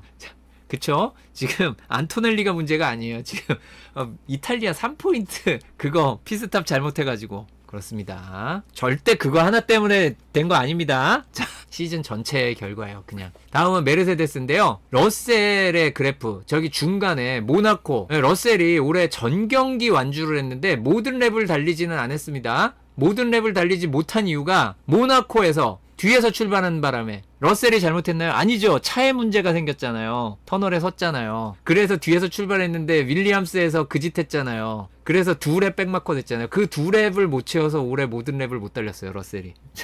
러셀 잘못 아닙니다. 여기에서 느낄 수 있는 저 러셀의 안정감 어마어마하지 않습니까? 이 팀은 올해 챔피언십 경쟁한 차가 아니에요. 컨스트럭터도 드라이버도. 왜일까요? 그럼 러셀이 잘했다고 칭찬해주면 되는 겁니다. 그냥. 그리고 안토넬리 시즌 중반에 망할 뻔했죠. 초반에 기세 좋다가 중반에 무너져 캐나다에서 살아나는 듯 했다가 바로 폭락. 네덜란드까지 바닥을 찍고 르클레를 리타이어 시키고 하더니 그러나 후반에 다시 살아났죠. 안토넬리는 여러 번 말씀드리지만 앞으로 한 2년 정도 이렇게 헤매다가 3년 뒤부터 살아나도 충분합니다. 얘는 그래도 빠른 거예요. 놀랍게도. 나도 젊어지고 싶다. 너무 좋다 젊다는 거. 저렇게 실패해도 된다는 게 너무 부러운 거예요. 야, 그럼 난 뭐든 할 수 있을 것 같아. 저 나이면 진짜. 그렇네요. 난 저 나이 때 도서관에 처박혀서 공부만 했는데. 자, 돌아가겠습니다. 그리고요, 메르세데스 분위기는 이렇습니다. 에스턴 마틴, 이 안정감, 성적이 별로 좋진 않지만 꾸준히 올라가기 위해서 용이 되기 위해 몸부림치는 이무기인 알론소, 그리고 개천에 바닥이 있다는 것을 보여주는 스트롤. 근데 정말 안정감 있게 그냥 계속 안 좋죠. 정말 이 스트롤도 꾸준한데 이 친구는 제가 보기에 의욕, 좋은 차만 주면 살아날 수도 있을 것 같아요. 그래서 스트롤이 잘했을 때 우리가 이 과거를 돌아보면 저렇게 못할 때도 있었다. 뭐 이렇게 얘기하는 그런 게 있지 않을까 싶습니다. 알론소 정말 대단합니다. 저는 그래서 루이스 해밀턴이 절대 에이징 커브라고 생각하지 않습니다. 알론소를 보면 알 수 있어요. 할 수 있습니다. 화이팅. 알론소가 4살 많습니다. 해밀턴보다. 모르시는 분들을 위해 한두 살도 아니고 4살 차예요. 4살. 특히 40대의 초반과 중반은 말도 안 되는 그 넘사벽의 차이가 있어요. 알핀 화이팅. 여기 빨리 넘어가야겠다.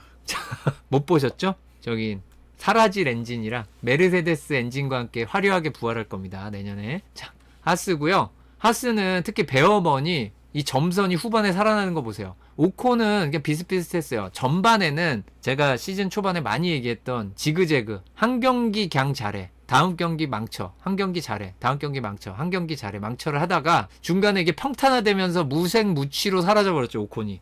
그랬다가 자세히 보시면 마지막 5경기 돌아왔죠. 오콘이. 오콘은 지그재그다. 그래, 꾸준함이 있어서는 안 돼. 꾸준하면 그냥 안 좋은 거야. 꾸준하게. 그래서 오콘은 멕시코시티와 라스베이거스와 아부다비에서 지그재그를 보여주면서 확실하게 살아났고, 베어먼은 후반기에 꿈틀꿈틀하다가 쭉 올라왔죠. 물론 마지막에 3경기가 안 좋았지만, 그래서 베어먼의 상승세 무섭다. 놀랍게도 베어먼도 그 젊은 안토넬리보다 1살밖에 안 많다. 얼마나 좋습니까? 그 젊어서 데뷔했다는 루이스 해밀턴이 데뷔할 때 만 22살이었어요. 자, 그렇습니다. 베어먼이 현재 만 20살이죠. 그렇습니다. 그래서 무서운 거예요. 젊은 애들이. 아이작 카자와 로슨. 이 팀은 이거 은근히 로슨이 약간 오콘식이에요. 한 경기 잘하면 다음 경기에 아주 망치는 그런 성향이 있는데 거기에서 좌절하지 않고 다음 경기에 다시 잘하는. 네. 뒤에 점선 보시면 그 꿈틀꿈틀 장난 아니죠. 한 경기 한 경기 명암이 분명하고요. 아이작 카자가 시즌 초반 이거는 진짜 짚고 넘어가야 된다. 솔직히 아이작 카자는 이번 시즌 미안하게도 억가가 좀 심했어요. 그래서 앞으로 커리어 억가를 다 당한 걸 수도 있고 물론 더 있을 수도 있어요. 그 무섭다. 근데 여기까지 너무 잘 나가다가 이 이후에 아이작 카자가 실수한 게 있긴 있어요. 몇 번. 그런데 그 정도 실수 다 했거든요. 모두가.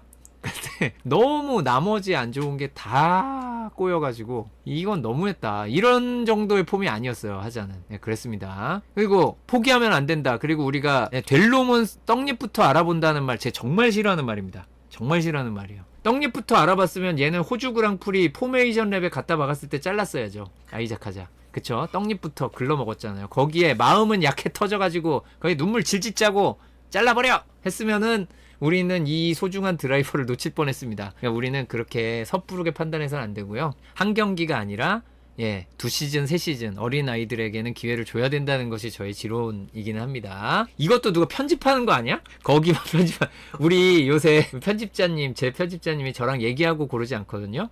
약간 조회수에 미친 것 같은 영상들을 올리는데 고기 편집해서 올리면 조회수는 뽑겠다. 내 의견과 정반대로. 큰일이네. 농담입니다. 그렇습니다. 로슨 상승세 좋죠. 전반적으로. 아이작 하자의 억가가 그의 데뷔 시즌을 평탄화시켜줬어요. 자, 윌리엄스입니다. 여기 보시면 사인스도 시즌 중반에 여러 가지 억울한 일들이 많았는데요. 그래서 점선 부분이 여기 완전 가라앉았죠. 알본도 같이 가라앉아 있었고, 알본 스타트는 좋았는데 안 좋았고, 알본은 요즘 억가가 많은 편이었죠. 근데 후반부는 여기 중간에 약간 아쉬운 부분도 있지만, 여기 고점을 7.5 라인, 여기는 상위권의 영역이에요. 상위권의 영역에 가 있는 이 사인스, 심지어 여기 포디엄 2번, 포디엄 갈 뻔한 거 한 번 있죠. 미쳤죠. 사인스는 사인스다. 이것도 아까 여러 번 말씀드렸지만 사인스는 정말 엄청난 시즌입니다. 여러분 2021 시즌을 왜 봐야 되는지 아세요? 그 사인스가 당시만 해도 최상위권으로 분류하기 좀 애매하던 맥라렌에서 상위권 팀이라는 페라리로 이적한 첫 시즌이 2021 시즌입니다. 엄청나죠. 그리고 포디엄 근처도 못 가던 르노를 포디엄에 올리고 당당히 맥라렌에 입성한 리카도의 첫 시즌이 2021 시즌이고요. F1 안 해 하고 때려치우고 갔다가 돌아오신 페르난도 알론소의 복귀한 시즌이 2021 시즌이에요. 그리고 츠노다의 데뷔 시즌이 2021 시즌이고요. 미하엘 슈마허 아들 믹 슈마허의 데뷔 시즌이고요. 그리고 우리 러시아의 정관계를 총애를 한 몸에 받은 니키타 마제핀의 데뷔 시즌이 2021 시즌인데 여러분이 어떻게 안 보시겠습니까? 에스턴 마틴이 부활했는데 그걸 어떻게 안 봐요? 알핀이란 브랜드가 생겼는데 어떻게 안 봐요? 화이팅 광고했고요. 그래서 사인스가 페라리 오면 여기는 안 되겠지 그 생각을 진짜 많이 했어요. 왜냐하면 이게 중위권에서나 사인스 매직이 통했지 페라리에서 통할까? 통하네요. 그렇습니다. 윌리엄스에 가면 그걸 살리는 건 어렵겠지. 살리네요. 사인스는 사인스였습니다. 내가 그 사인을 못 알아봤어. 자, 자우버는 놀랍게도 두 드라이버가 모두 상승세를 보여줬습니다. 보톨레토는 시즌 중반까지 상승세 무섭다가 시즌 종반에 조금 미끄러졌지만 마지막 두 경기에서 살아나는 모습 보여줬고요. 후켄버그 당연히 포디엄 올라간 영국이 하이라이트로 보이겠지만 평점은 별로 안 좋아요. 퀄리파잉을 그냥 왕창 망했기 때문에 그럴 수 있습니다. 그러니까 높은 점수 안 주죠. 그럴 경우에. 그래서 두 드라이버 모두 약간 낮은 높이기는 하지만 안정적으로 조금씩 향상하는 모습을 보여줬고 보톨레토의 상승세가 놀라웠습니다. 이렇게 훌륭했고요. 올해 컨스트럭터 챔피언십 순위 800포인트를 넘긴 833포인트의 맥라렌 역대 2위 F1 역사상 2위 정도로 알고 있습니다. 네? 2위 맞습니다. 네. 뒤에서 기록을 확인해 주셨습니다. 그 재밌는 것은 이제 메르세데스가 이거 2위 확인한 거. 이게 어느 정도 성숙한 어른들이라면 그런 부분이 중요한데 안토넬리는 아직 애기라서 죄송합니다. 제가 이렇게 표현해서 이제 저랑 나이 차이가 좀 많이 나서 그래요. 원래 그러면 안 되는데 유튜브니까 워낙 애기라 경기 끝나고 노리스한테 챔피언 됐는지 확인을 하고 물어보잖아요. 얼마나 차이가 났냐. 그러니까 바로 팀에서 16.9초 이 얘기를 하는 거예요. 그러니까 내가 물어본 그게 아니라 몇 포인트 차로 챔피언이 됐냐 이 얘기를 하잖아요. 그러니까 팀에서는 이거 2위 됐으니까 우리 된 건데 이 친구는 카타르 그랑프리가 마음에 걸리는 거야. 아직 어려서. 바꿔서 말하면 그걸 그렇게 그게 결정했다고 믿는 게 굉장히 성숙하지 못한 태도다라는 말씀을 드리는 거였고요. 그래서 메르세데스는 잘 해냈습니다. 2위로 돌아와야 1위 싸움을 할 수 있습니다. 이 얘기를 제가 그 2021 시즌에 8년 만에 다른 팀에서 챔피언이 나온 거잖아요. 그때까지는 컨스트럭터 드라이버 모두 사람만 바뀌었지 계속 메르세데스가 가져가다가 그때 챔피언 도전하는 팀이 되려면 일단 2등을 해야 된다. 그랬는데 메르세데스가 일단 2등을 했거든요. 내년도 챔피언 도전을 할까요? 메르세데스는 한 달 뒤에 보겠습니다. 한 달 뒤에 공개하겠습니다. 한 달 뒤에 뭘 보는데요?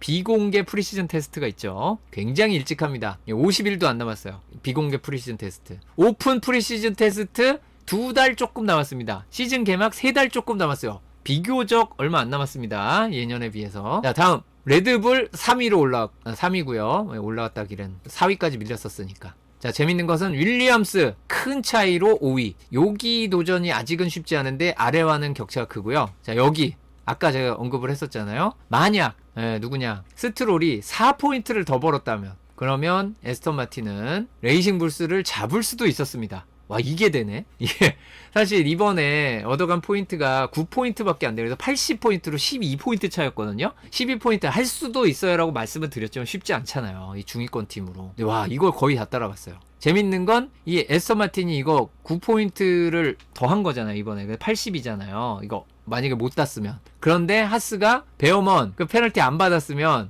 80대거든요. 동률이면 하스가 위죠. 그래서 놀랍게도 얘네도 잡을 뻔했다.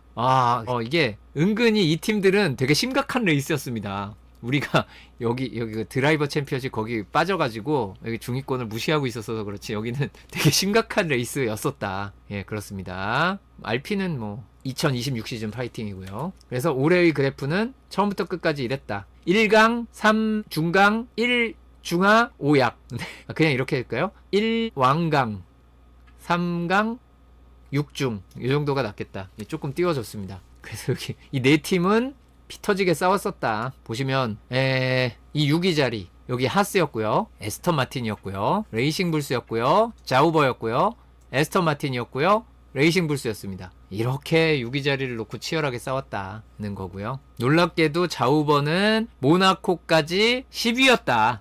컨스트럭터 챔피언십에서 모나코까지 보고 함부로 판단하면 안 되겠다라는 얘기가 되겠죠. 내년에도 분명히 모나코까지 보고 판단하시는 분이 계시겠지만 내년은 더 요동칠 수 있습니다. 거의 100% 더 요동칩니다. 어떻게 요동을 칠지 몰라도 일단 치긴 쳐요. 드라이버 챔피언십 챔피언 노리스 423포인트 단 2포인트 차 베르스타펜 2위를 차지했고요. 여기는 제일 중요한 게 알론소가 탑10에 든 거죠. 물론 해밀턴이 안토넬리를 어떻게든 막아내고 6위 자리 지킨 것도 중요하다면 중요하지만 알론소가 탑10에 들었어요. 탑10 피니시로 멋지게 시즌 끝나고 싶었는데 어느새 12위로 쪽 밀려버린 아이작 하자 안타깝게 됐고요. 이게 또 후켄버그가 그 앞에 친구들 페널티 받아서 포인트를 따는 바람에 하자보다도 위로 왔고 알론소가 이번에 포인트 많이 가져갔죠. 8포인트 벌었습니다. 이번에만. 아이작 하자 노 포인트였고요. 드라이버 챔피언십도 강약이 분명했는데 이 세 명은 이 중간에 비슷한 게 여기밖에 없어요. 그것도 끝에 와서 붙은 거죠.